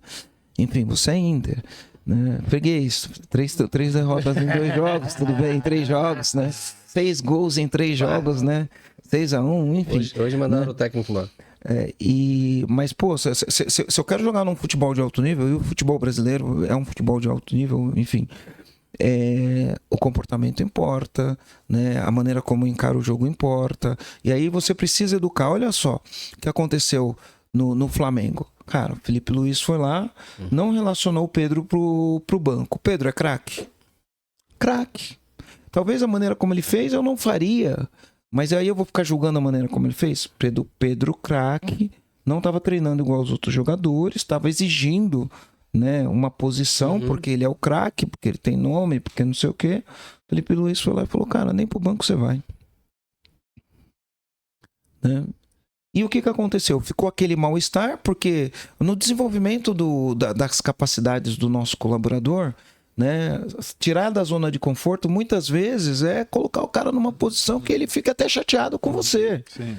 Né? Mas de um jeito que faça ele refletir, de um jeito que faça ele olhar para a carreira e falar assim, cara, ele pontuou, ele foi assertivo, ele me falou, o que ele falou, ele não mentiu em momento nenhum. Eu posso até negar, não aceitar e ficar puto, né? Mas quando eu paro e olho, eu falo, cara, ele foi... Talvez a maneira como ele fez não tivesse sido a melhor. Mas ele pontuou. Ele falou, pô, tá todo mundo treinando, eu não tô. Tá todo mundo se esforçando, eu tô entregando menos do que eu poderia. Não dá pra jogar só no peso do meu nome. O que aconteceu? Nos últimos jogos que ele voltou a jogar, ele foi o cara que mais fez gol. Né? Então, você entende que o líder consegue impactar na performance, na mentalidade, no jeito que aquele jogador vai entregar resultado? Né? Então, o líder não pode ficar só numa posição de é mimimi. Pô, o líder tem que olhar e falar, deixa eu assumir aqui a minha responsabilidade como líder, deixa eu tomar as decisões difíceis, fazer as conversas difíceis, fazer o que precisa ser feito, para poder desenvolver as pessoas, para que as pessoas entreguem resultado. Então, voltando ali para tua pergunta, porque eu desviei da pergunta, né? Cara, a primeira coisa, o que você precisa para ter um time legal, um time de qualidade? Defina a sua ambição, cara. Se a tua ambição não é uma ambição no pé da letra, não tô querendo dizer, falar, você quer ficar bilionário, não tô falando nada disso, mas define o tamanho da tua ambição, né? Define o porquê você faz o porquê, o que te move, o que te sai da cama, por que você quer conquistar isso, e por que isso vai ser legal para todo mundo, né? Essa é a primeira coisa. Se você não definir isso, você não precisa de um time de alta performance. Você não precisa dos melhores talentos se você não definir isso. Faz sentido? Total. Agora, se eu olho e falo, cara, eu quero fazer um jogo, eu quero ser uma instituição de ensino respeitada, eu quero ser reconhecido como um grande formador de empresários, quero impactar nas empresas, eu quero entrar numa empresa, quando eu entrar na empresa, fizer o meu treinamento, ou fizer os acompanhamentos comigo, eu quero que essa empresa cresça 80% num ano, que ela aumente a margem do lucro, que ela gere mais empregos. Pô, eu tenho uma ambição. Para fazer isso não dá para fazer com qualquer pessoa. Para fazer isso eu tenho que fazer com pessoas que estejam dispostas a se esforçar, né? E eu tenho que contar essa história para as pessoas. Então, por isso que eu falo que visão, né, não é uma não é uma plaquinha para pôr na parede. A ambição não é uma coisa ruim, a ambição é uma coisa boa, né? Então a primeira coisa eu defino qual que é a minha ambição, né? O que eu quero, por que isso é importante para mim? Por que eu acho isso legal? Qual que é o propósito que tem por trás disso tudo, né? Os valores ditam os comportamentos, quais os comportamentos que eu tenho lá. E aí a gente tem muitas boas práticas hoje, né? Então, visão, missão e valores, mas a gente tem muitas boas práticas. Então, hoje, a gente toma decisões baseadas em dados, não toma decisões baseadas em opinião. Então, coloca uma cultura de olhar para dados, fatos e dados é muito importante, né? Os dados não mentem, então vamos olhar para os dados, né? Em vez de ficar tomando opiniões, vamos olhar para dados. A gente hoje, num passado, o chefe não tinha que ter um chapéu de mentor. Poxa, a gente tem que colocar um chapéu de mentor. Tem que observar, tem que saber conversar, tem que contar história, né? Tem que contar história. Cara, deixa eu te contar aqui um pouquinho da minha trajetória. Um dia eu fiz um negócio assim, assim, assim, eu aprendi isso desse jeito. Por conta disso que eu aprendi, hoje eu faço dessa maneira. E por conta disso, na empresa funciona assim. Tem que contextualizar, senão a pessoa cai ali e olha para aquilo, ela não entende o contexto daquilo, né? Então, de uma maneira bem simples, cara, determina muito bem qual que é a tua missão, tenha muita clareza de onde você quer chegar, por que você faz o que faz, quais são os seus valores, como você mede resultado, tem que deixar muito claro como mede resultado. Aí, dentro de uma organização, você tem que entender o seguinte, cara, antigamente a indústria pegava um profissional pronto, porque o mercado entregava o profissional pronto para a indústria. Então, se eu tenho uma empresa de tornearia, né, eu vou lá e contrato um torneiro mecânico, ele chegava pronto. Ele obedecia a ordem, ele respeitava a autoridade e ele sabia fazer o trabalho do torno. E o torno não mudava todo ano. Eu pegava 10 anos, era o mesmo torno. Cara, hoje as pessoas não vêm pronta, nem do ponto de vista técnico, nem do ponto de vista comportamental. Então, o meu papel não é reclamar, o meu papel é, as pessoas não vêm prontas. Então, como que eu entrego um ambiente para ela, onde nesse ambiente eu invisto na educação dela, eu invisto na preparação dela, eu sei que o que ela sabe hoje vai estar defasado amanhã, então eu começo a trabalhar isso hoje. Então, hoje, vamos usar o mesmo exemplo do torno. Hoje lança um torno esse ano com uma tecnologia nova. Daqui a um ano, o torno mudou a tecnologia. Isso. E esse profissional que trabalhou naquele mesmo torno 10 anos e ele podia ficar de boa, hoje o profissional não pode ficar de boa no mesmo torno, porque o torno desse ano... Já não é o mesmo. Né? Imagina o trator. Vamos pro agro, né? Um trator em 1970 era só um trator. Hoje... É um robô. Hoje é um robô. É um computador. Hoje o trator que está ali no campo, ele consegue ver a qualidade do solo, ele consegue entender quanto que aquele solo precisa de fertilizante, né? Ele consegue entender... Por controle remoto. É controlado por isso. Tem drone, né? Tem drone. O drone com imagem, ele consegue entender a qualidade do solo, consegue identificar onde tem praga. Cara, o motorista do trator que dirigiu o trator em 1980 não é mais o motorista que dirige o trator em 2025. De hoje não tem mais motorista, cara. O cara fica só na sala de operação, operando, sai 4, 5 tratores simultâneos. Mas você entende? Né? Isso, mas esse cara não tá pronto, esse cara não existe. Antigamente o pai ensinava o filho a dirigir o trator e ele saía dirigindo o trator. Hoje esse cara não tá pronto, né? E eu tava conversando, né? Por exemplo, eu tenho esse final de semana não, essa semana teve uma imersão e aí tinha um empresário lá de oficina mecânica. Pensa que antigamente todos os carburadores eram igual, né? Os princípios da mecânica não mudaram, né? Mas todos os carburadores eram igual. Então, você ensinava o cara a arrumar um carburador, ele arrumava qualquer carburador. Hoje nem carburador existe mais. Hoje você tem várias tecnologias diferentes. Então você tem carro com injeção multiponto, você tem carro com injeção direta, você tem carro com módulo XYZ, as unidades de motores são diferentes. Então, o profissional hoje, para ser um bom mecânico, ele tem que conhecer muito mais coisas do que um mecânico conhecia em 1990. Né? Ele tem que entender os princípios, mas ele tem que conhecer muito mais coisas. E antigamente era tudo igual para todo mundo. Hoje não. Hoje a mesma marca vai ter 5 sistemas diferentes, a mesma marca de carro, Então, você pegar lá um carro da Volkswagen, ele tem 5 sistemas diferentes. Fórmula 1. Você vai pegar... Isso. Mas eu tô trazendo mais aqui pro nosso dia a dia, né? Porque a Fórmula 1 a gente tá falando de um nível super, hiper, mega avançado. O piloto antigo, para dirigir a máquina de hoje, é um trabalho. Que antigamente o cara dirigia aqui, pá, trocava aqui e vai, né? O Senna foi muito disso. E hoje não. Hoje, pô, cara, já né, computador, ele aperta o botão para diminuir a potência, ele aperta para economizar mais, pneu, olha o que Tem um cara vídeo tem do que fazer. Hamilton dizendo que ele dirigiu o carro do Senna e depois que ele saiu do carro ele falou, cara, é inimaginável como ele que conseguia eles fazer. dirigiam esses carros naquela velocidade sem absolutamente nenhum controle que a gente tem hoje. Ele falou, é inimaginável, né? Toda a evolução do... Então, trazendo isso aqui para dentro do contexto de performance, cara, antigamente o mercado entregava pronto, hoje ele não entrega mais. E uma das coisas que o líder tem que ter como função é, cara, eu preciso treinar, eu preciso desenvolver, eu preciso educar, né? Eu preciso acompanhar e o profissional não vem pronto. E até o profissional perdeu o mercado, por exemplo, fala, poxa, né, perdi mercado. Na verdade, ele perdeu o mercado para ele mesmo, porque não se atualizou. Então, muitas vezes acontece, trabalha num setor, estava acostumado a fazer de uma forma, por exemplo, veio a IA hoje aí, e não que tu vai deixar tu vai perder teu emprego por causa da IA, mas tu tem que se especializar o que a IA pode te ajudar. Né? Até tivemos um podcast sobre isso.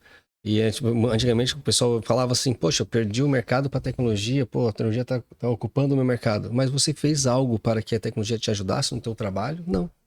Achou que, como o torneiro, ficou sempre naquela função, ou o cara que dava carburador, saiu do carburador, agora eu não sei mais trabalhar como mecânico.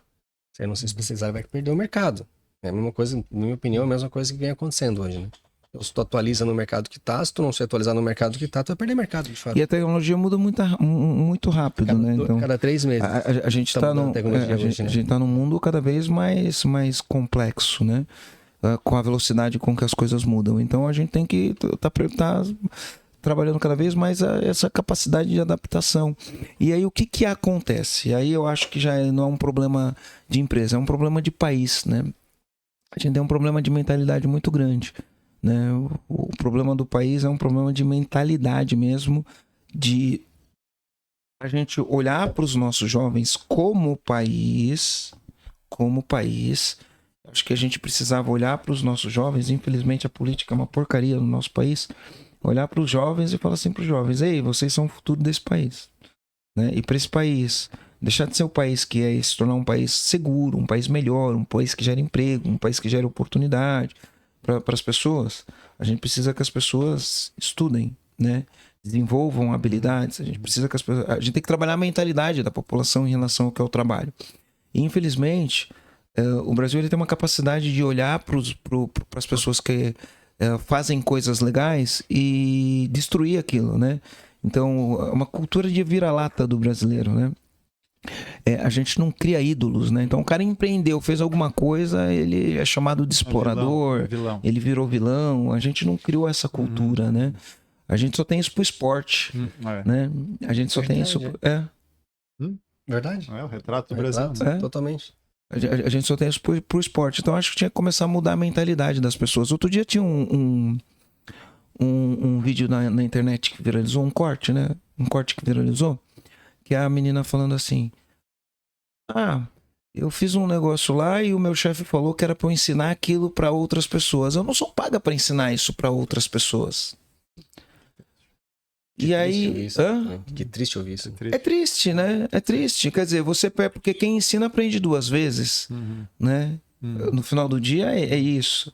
Mas ela foi ensinada o seguinte: não ensina nada para ninguém. Você não foi paga para ensinar nada para ninguém, né? Você não foi paga para se desenvolver e ser uma profissional melhor, né? Então eu acho que a gente tem que trabalhar muito a questão da mentalidade em relação ao trabalho. Eu gravei um podcast, que era o podcast número 100, para falar sobre, para mim, o que eu acreditava que era o trabalho. Então muitas vezes a versão do trabalho, a visão do trabalho é uma visão distorcida. Essa é a minha ótica. Porém é o seguinte: o que acontece? Pensa que a visão sobre o trabalho, porque para mim trabalho é o lugar onde a gente vai manifestar os nossos talentos, tá? O trabalho é a expressão de quem a gente é. O trabalho é a expressão de quem a gente é. E o trabalho é o meio pelo qual... Eu não conheço outro, tá? É o meio pelo qual a gente vai realizar nossos sonhos. Eu não conheço outro meio. O trabalho é o meio pelo qual a gente vai realizar nossos sonhos. Eu não conheço outros sonhos. De repente você ganha na Mega Sena, enfim. De repente você dá sorte. A sorte ajuda também. Tá, a sorte ajuda. Não dá pra falar que a sorte... Mas assim, tirando a sorte, o trabalho é o meio pelo qual a gente realiza os nossos sonhos. Só que se eu vendo para uma população que o trabalho é exploração, que é o que a gente vende para a população, que o trabalho é exploração, e aí, esse trabalhador que chega com essas crenças, que o trabalho é exploração, ele encontra um líder despreparado, que é o que mais tem. Eu tenho uma pessoa que acredita no trabalho com uma ótica não certa sobre o trabalho, sobre a minha perspectiva, né? Porque para mim, a minha ótica do trabalho, o trabalho é o meio pelo qual a gente realiza os nossos sonhos. E para a gente realizar os nossos sonhos através do nosso trabalho, a gente desenvolve os nossos talentos, é a parábola dos talentos. A gente desenvolve os nossos talentos e a nossa função é servir, é usar os nossos talentos para servir. Então, no meu trabalho, eu uso os meus talentos para servir e eu multiplico os meus talentos. E isso vai fazer com que eu atinja os meus resultados e realize os meus sonhos. Mas se eu chego no trabalho e falar, o trabalho é exploração. Trabalho é exploração. E aí eu encontro um líder despreparado. Um líder que não tem tempo para mim, um líder que não me orienta, um líder que não tem visão, um líder que não tem clareza de quais são os comportamentos, um líder que permite comportamentos abusivos dentro da empresa, um líder totalmente despreparado, né? Com uma condição de trabalho que nem sempre é a melhor, eu reforço para mim e eu reforço a ideia de que o trabalho é exploração, né? E aí ninguém chega a lugar nenhum, todo mundo perde, o líder perde e o liderado perde. Cara, será que a gente não pode parar de jogar o jogo de perde-perde e começar a jogar o jogo do ganha-ganha? Mas para isso, Marcelo, que é importante, inclusive a EAG, é a formação desse cara aqui. Do líder. Do líder, entendeu? Formar gestores melhores, e eu acho que isso é hoje o papel fundamental do teu trabalho, do que tu faz, mas além, eu vou um passo a mais, isso tem que ser papel de dentro das empresas. A gente não pode mais ficar esperando que o torneiro mecânico vá atrás de um curso e melhore. A gente tem que, dentro das empresas, providenciar cursos como o teu para as pessoas e ter treinamento diário para, primeiro, mudar a mentalidade desse cara. Tem que ser na cultura. Tem que ter na cultura. Por exemplo, ali a gente tem treinamento todos os dias. Todos os dias tem treinamento na minha empresa. Tem Kumbuka, que é a leitura dos livros, semanal. Tem treinamento como o seu e outros a gente paga regularmente. Por exemplo, só para ter uma ideia, a Júlia, hoje ela é minha sócia. Ela começou como estagiária. Há 7 anos atrás, 8 anos atrás. Ela começou como estagiária. E hoje ela é minha sócia na empresa. Então, ela fez o EAG, ela fez a pós-graduação na FGV, não, na outra, aquela enfim, ela foi buscar. Pela empresa, tá entendendo? Fez pela empresa, porque eu entendo que é responsabilidade, sim, também das empresas fornecer esse tipo de treinamento para as pessoas tornarem, para a gente criar novos líderes com essa mentalidade de transformar a visão de exploração para a visão de realização de sonho de trabalho. No final do dia, é responsabilidade de todo mundo, mas assim, pensa o seguinte... A pessoa vai nascer, ela vai passar por uma educação na família, vai passar por uma alfabetização na escola e vai chegar no mercado de trabalho, né? Cara, é responsabilidade de todo mundo. Mas se um falhar, vai sobrar mais pro outro. Hoje o que acontece? A família tá falhando, a escola tá falhando e aí sobrou pro empresário, né? Aí o empresário falha também, aí a gente tem o pior de tudo. Então o empresário tem que olhar e falar, cara, o jogo é do jeito que é, deixa eu fazer aqui a minha parte. Deixa eu fazer a minha parte. E aí, se ele fizer a parte dele, ele vai minimizar os danos, né? Ele precisa fazer a parte dele. Mas olha que interessante. Olha que interessante. É uma questão de mentalidade, né? A gente fala que investir em educação é importante. Tem que investir na educação de base. Mas vamos entender o seguinte. O que é educação? Eu acho que eu volto para aquela tua pergunta ali. Qual é a tua ambição, né? Onde é que tu quer chegar? Tu saber o nível de educação necessário. Sim, investir, sim, né? sim. Mas sim, exatamente. O nível de ambição, né? Onde a gente quer chegar como país. Mas a grande pergunta que eu faço é assim: Uma coisa é a alfabetização, outra coisa é a educação. Perfeito. Né? A educação ela vai ter, vai ter muito a ver com valores, com virtudes que você desenvolve na criança ao longo dos 15, 20 primeiros anos de vida. Né? Quem é a função de desenvolver esses valores? Família. A família. Então, quando eu falo educação, e eu penso que eu só vou resolver esse problema quando eu melhorar as escolas, e não que não tenha que melhorar, eu preciso melhorar a escola, mas não adianta eu melhorar a escola se o pai chega lá pro filho e o filho chega na escola e ele não entrega um trabalho, ou o professor dá uma carga alta de trabalho pro filho, o professor chega na escola e fala, olha, você tá dando muita lição pra criança. Reclama pro professor, né? E aí vai o pai reclamar na escola que a escola deu muita lição pra criança fazer. Então, a educação ela tem uma conversa um pouco mais ampla. Eu preciso educar os pais. Chega no mercado de trabalho, a pessoa, não, é muito trabalho para mim. E tem, né? Hoje. É lógico. Né? Então, eu acho que é uma discussão maior, né? É uma discussão maior, né? Em relação a gente falar sobre... Tive isso recentemente, inclusive. Ele é uma questão um pouco maior, porque eu estudei nos Estados Unidos e teve uma discussão lá que era o seguinte. Eles falaram assim, ó, na Coreia... Uma criança estuda 7 horas por dia. No Brasil, eu acho que 4 horas e meia. O horário na escola da criança é 4 horas e meia ou 5 horas por dia. Em tal lugar são tantas horas, né? E a discussão é: qual é a carga horária adequada para as crianças estudarem? E aí, na época, isso foi 2011, eu olhei e falei, olha... E tinha coreano no meu grupo, tinha, enfim, tinha coreano, tinha asiático, tinha japonês, tinha todas as raças ali, enfim, todas as culturas ali representadas. E cada um defendendo um ponto de vista, eu achei legal pra caramba. Eu falei, olha, eu acho o seguinte, eu acho que a gente desenvolve diversas habilidades, né? Eu falei, pô, se vocês prestarem atenção, né, onde tem brasileiro tem gente dando risada, todo mundo se dá bem com o brasileiro, todo mundo gosta de conversar com o brasileiro, né? E... por mais que o brasileiro estuda menos, mas o brasileiro ele desenvolve algumas habilidades sociais diferentes, que também são importantes, que às vezes você desenvolve essas habilidades brincando. Foi o que eu falei na época. Né? Então eu acho que brincar também é importante. Era o jeito que eu enxergava.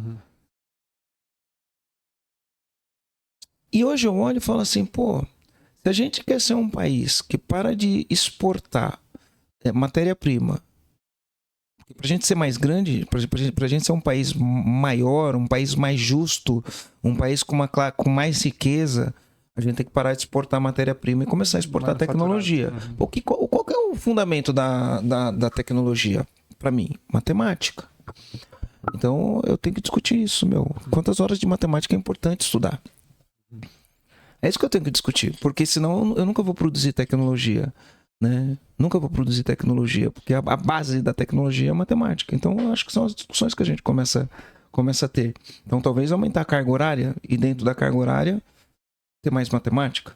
Mas é uma discussão simplista. Né? É uma discussão simplista isso. A gente tem que aprofundar essa discussão. Né? Onde a gente quer chegar. Pra gente chegar lá, o que a gente precisa. Então, o que a gente precisa... é só, não tem como tirar o fator humano da equação. Não tem como tirar um fator humano da equação. Né? Eu preciso de cérebro. Como que eu formo cérebro? Eu preciso de uma carga intensa de estudo. Tem um filme, eu acho muito interessante, a minha leitura desse filme. É Mulheres Além do Tempo. Você já viu esse filme? Não. Mulheres Além do Tempo. Legal pra caramba o filme. Mostra numa época da corrida espacial, né? Para lançar um foguete, para mandar, enfim, o homem pro espaço. Né, você tinha que desenvolver ali mecanismos de propulsão, navegação e não sei o que. Naquela época não existia computador. Então, os computadores eram as pessoas que nasciam com talento para matemática desde criança. Então, o filme, o que ele mostra? Né? O enredo do filme é em cima de 3 mulheres negras, numa época de segregação racial americana, né? E elas eram gênios de matemática. Então, o que os Estados Unidos faziam? Todo mundo que se destacava na matemática... Já de criança, eles iam lá na casa, conversavam com os pais, ó, teu filho é um gênio de matemática, desculpa, a gente vai pegar teu filho, vai colocar ele na melhor escola, vamos te separar do teu filho e ele vai ser, vamos desenvolver esse talento dele, porque a gente precisa desse talento para poder mandar o homem para o espaço. É muito louco a gente olhar isso, né? Como assim? Tirou a criança da casa dos pais para colocar numa escola especial porque eu preciso dessa criança fazendo cálculos. Eles eram chamados de computadores, né? Eles eram chamados de computadores. Eu preciso de um computador. Aí chamava lá as crianças que eram gênios de matemática e colocava para fazer cálculo. Desculpa te interromper, Marcelo. Tu vê, o Marcelo falou, cara, olha essa ideia, tirava a criança da casa para estudar matemática, fazer cálculo. É muito louco isso, né? Aí me veio na cabeça na hora. Cara, é o retrato do nosso país. Nós fizemos isso hoje com futebol. A gente tira as crianças pequenas que têm talento da casa dos pais, manda pro CT do clube lá na outra cidade, eles vivem no internato do clube lá para jogar bola. E tem país que tá tirando para estudar matemática. Eu não sei se hoje tira para estudar matemática, mas eu tô querendo, eu queria dar um exemplo de visão. Poxa, como que eu vou mandar o cara pro espaço se não tiver pessoas que saibam fazer cálculo? Numa época em que não existia computador, né? Então, você consegue entender ali esse tipo de dinâmica? Cara, eu fui para o Maranhão esses dias e por um lado eu fiquei alegre, por outro lado eu fiquei triste. Fiquei alegre porque eu encontrei um povo inteligente, um povo criativo, um povo que quer crescer. E por um lado eu encontrei, né, uma terra super produtiva. O Maranhão é o 8º maior estado brasileiro. Em termos de território, ele é um estado que ele não tem problema de seca, então ele é um estado totalmente agricultável, mas que metade da população, não tem os números, mas grande parte da população vive de assistencialismo. Os caras estão sentados num solo fértil e estão passando fome. É um negócio assim, né? Mas tem muita gente empreendendo e fazendo coisas muito legais no Maranhão.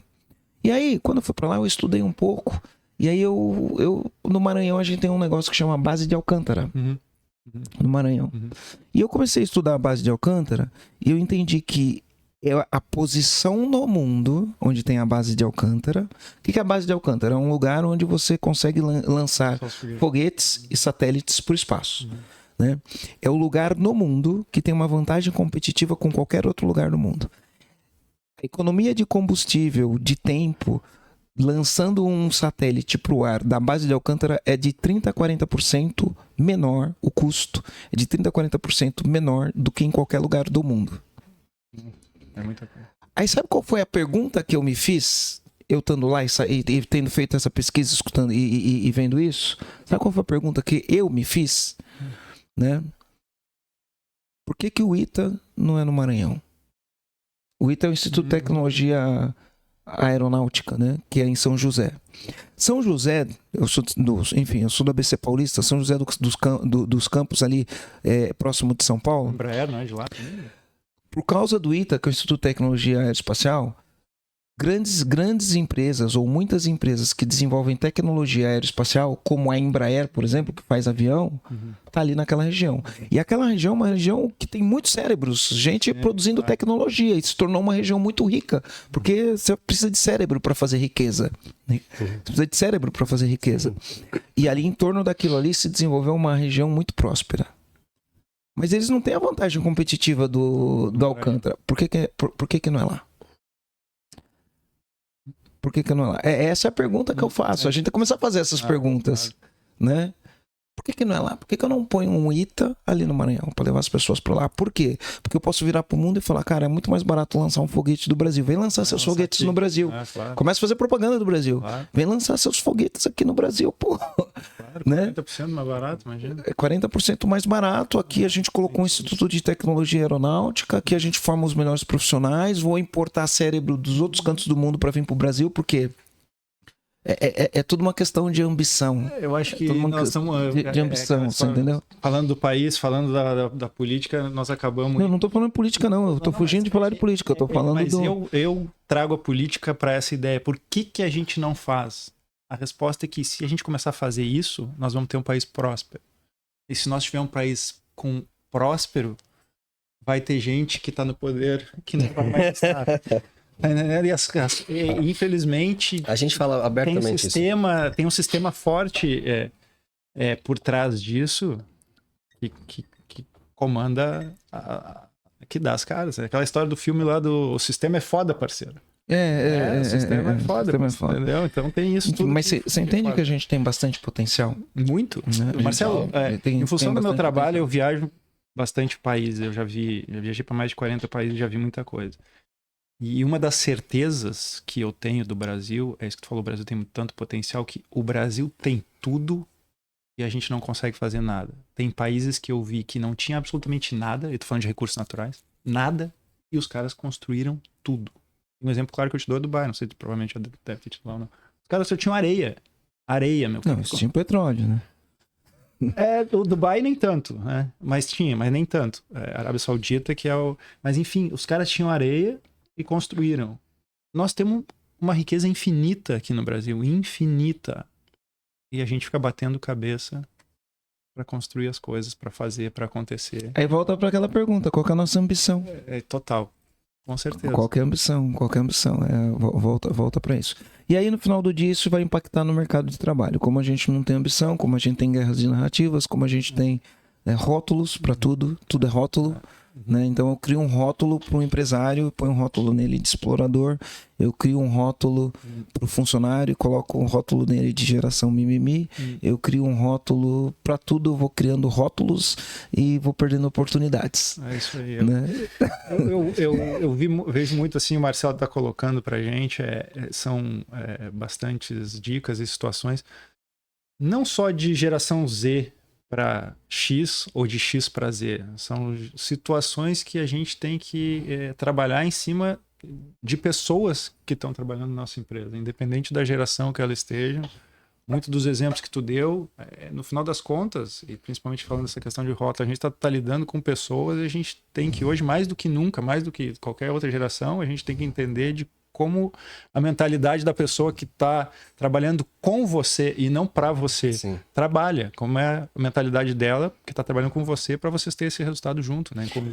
É isso, a gente tem que... eu não estou querendo dizer que é fácil, não, é difícil, né? É difícil, enfim.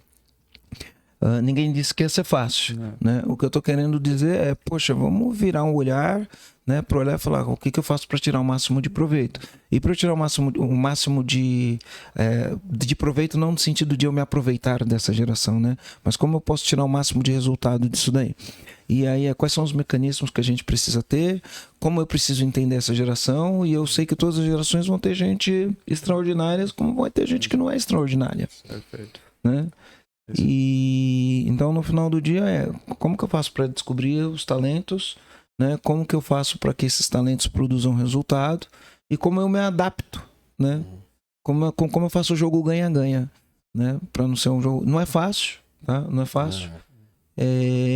Exige do líder disciplina, exige autoconhecimento, exige esforço, estudo, exige ter uma visão desenviesada do mundo, exige uma série de coisas, né? Uma série de habilidades. Eu acho que força o líder a ele mesmo se tornar melhor a cada dia para conseguir liderar melhor a equipe. Né? Mas eu acho que isso todo ser humano tem que se tornar melhor a cada dia, né? Deveria, mas infelizmente não acontece. Verdade.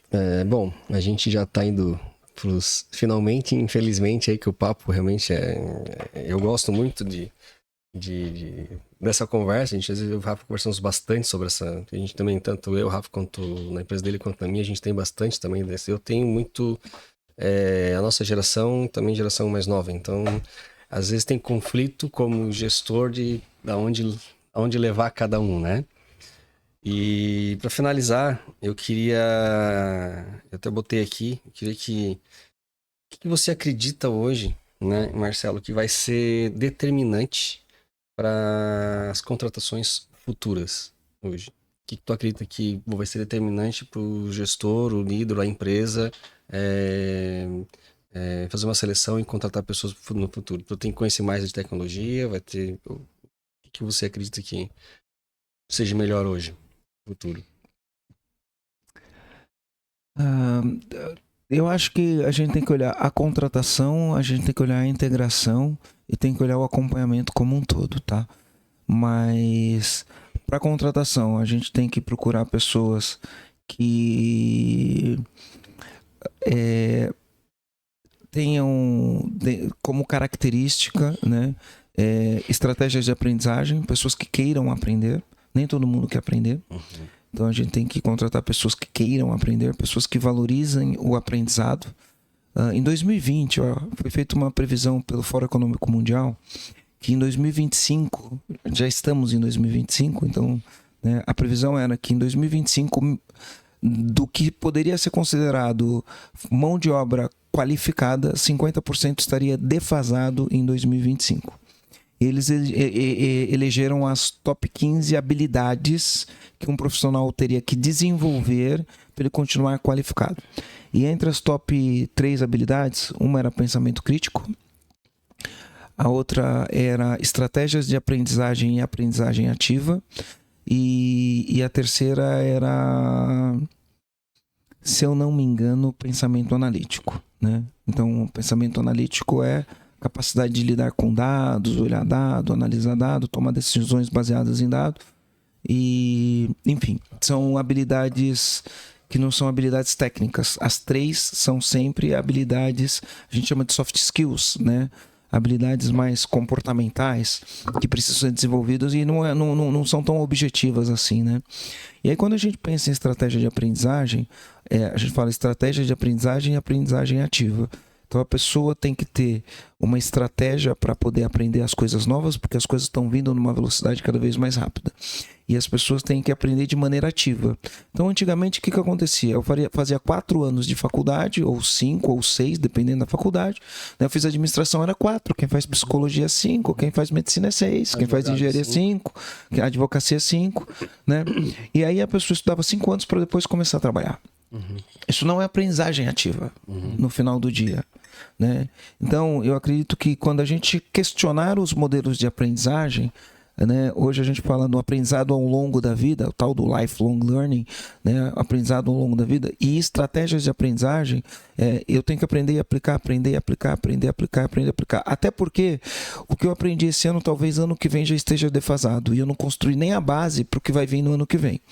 Né? Então, o que eu acho que eu tenho que olhar no meu processo de contratação, antes de mais nada? Eu tenho que olhar qual é a disposição dessa pessoa que eu estou contratando, se ela é uma pessoa treinável, se ela é uma pessoa que tem sede por aprender ou não. Porque tem pessoas que têm sede por aprender, mas não são treináveis. Né? A pior coisa que você pode ter é uma pessoa não treinável. Tem gente que é não treinável. Então, no processo de contratação, você olhar as pessoas que estão com disposição para aprender, que nem todo mundo tem disposição. Então, por exemplo, o método Kumbuka. O método Kumbuka, ele é uma coisa legal pra caramba, né? É um jeito barato de você desenvolver as pessoas. Você faz no teu escritório, eu faço no meu, várias empresas fazem. Mas tem gente que fala assim, eu acho absurdo. A empresa exigir que a gente tenha que ler um livro. Então, se a pessoa acha um absurdo, você tem que olhar, essa pessoa ela não tem uma disposição para aprender. E ela não entende que uma estratégia de aprendizado pode ser benéfica para ela. São parentes. Então, aí que eu vejo que entra os valores. Então, se tem vários, ou algum pensamento assim, ou vários pensamentos assim, que estão em desacordo com as coisas que acontecem na empresa, talvez essa pessoa não seja a pessoa certa para estar na tua empresa. Então, aí que entra a força. Mas é por isso que é a estratégia de contratação, né? Mas na estratégia de contratação, se a pessoa é treinável e ela tem disponibilidade para aprender, a gente ensina até os valores. Agora, se a pessoa não é treinável e não tem disponibilidade de aprender, a gente não ensina nada para essa pessoa. Exatamente. Entendeu? Não ensina Excel para essa pessoa, não ensina inteligência artificial para essa pessoa, a gente não ensina nada para essa pessoa. Ela não é treinável, ela não tem disponibilidade para aprender. Então, eu acho que isso é uma coisa importante. É lógico, né? Quando a gente vai falar de valores, cara, se a pessoa é ambiciosa, dependendo do que você vai fazer também, dependendo do teu objetivo da empresa. Se a pessoa é ambiciosa, né? Quais são as virtudes que essa pessoa tem? Né? Essas coisas são importantes. Mas eu acho que não dá para tirar da equação, né? Você precisa contratar pessoas que sejam treináveis e que tenham disponibilidade de aprender. Tá? Essa parte é fundamental. Sim. Eu não vejo a gente conseguir construir algo maior ou melhor se a pessoa já entra limitada àquilo ali. Né? Ela não cresce e a empresa não cresce junto. Eu acho que o que tu falou, resumindo, é o long life learning, né? Tu não vai parar de aprender nunca. Né? As pessoas têm a mentalidade, muitas, que fiz faculdade, agora não preciso mais aprender. E eu, pelo contrário, para mim aconteceu isso ao contrário. Foi após a faculdade que eu comecei a aprender alguma coisa, tá entendendo? Então eu enxergo muito isso, que é para sempre, não tem fim. É como academia, não tem fim. É como se alimentar, não tem fim. Sempre tem uma continuidade. É isso, eu acho que o fundamental é isso daí, no final do dia. Então tá. Somos eternos aprendizes. Pra Queria sempre. que a produção ali, Bia, colocar. Bia, põe na telinha tela para nós ali, aqui, por põe a favor. câmera central aí. Aê. Pessoal, segue aí o Marcelo, quem não conhece, mas Marcelo Germano EAG ali na rede social e acompanhe, porque esse cara é fera, é um prazerzaço para nós aqui ter ele aqui na mesa com a gente hoje. Eu que agradeço. Rafa, obrigado. Luiz, obrigado. Eu espero ter contribuído aí com quem está assistindo a gente. Espero que vocês tenham tido boas reflexões, né? Principalmente quando a gente fala no quesito liderança ou no quesito da gente governar a nossa própria vida, né? Como a gente olha para a nossa própria vida é importante também. É isso. Pode encerrar. Bom, pessoal, esse episódio aqui todo vai estar em todas as plataformas digitais, então a gente vai estar no YouTube, Spotify. Quem gosta de andar de carro escutando podcast e tal, coloca lá do Cash Oficial e você já vai ter todos os nossos episódios também lá. E sigam a gente também do Cash Oficial e o meu perfil é LCB Machado e o do Rafa, Rafael.duo. Sigam a gente lá e se vocês também quiserem utilizar esse espaço aqui que a gente tem aqui para fazer o seu podcast, para poder fazer aulas online também, a gente tem esse espaço todo à disposição de vocês. Entre em contato com a gente no direct ali, que a produção conversa com todos aí. Acho que é isso, Rafa. Valeu, obrigado. Isso aí. Isso aí. Tchau. Pessoal, um abraço. Valeu.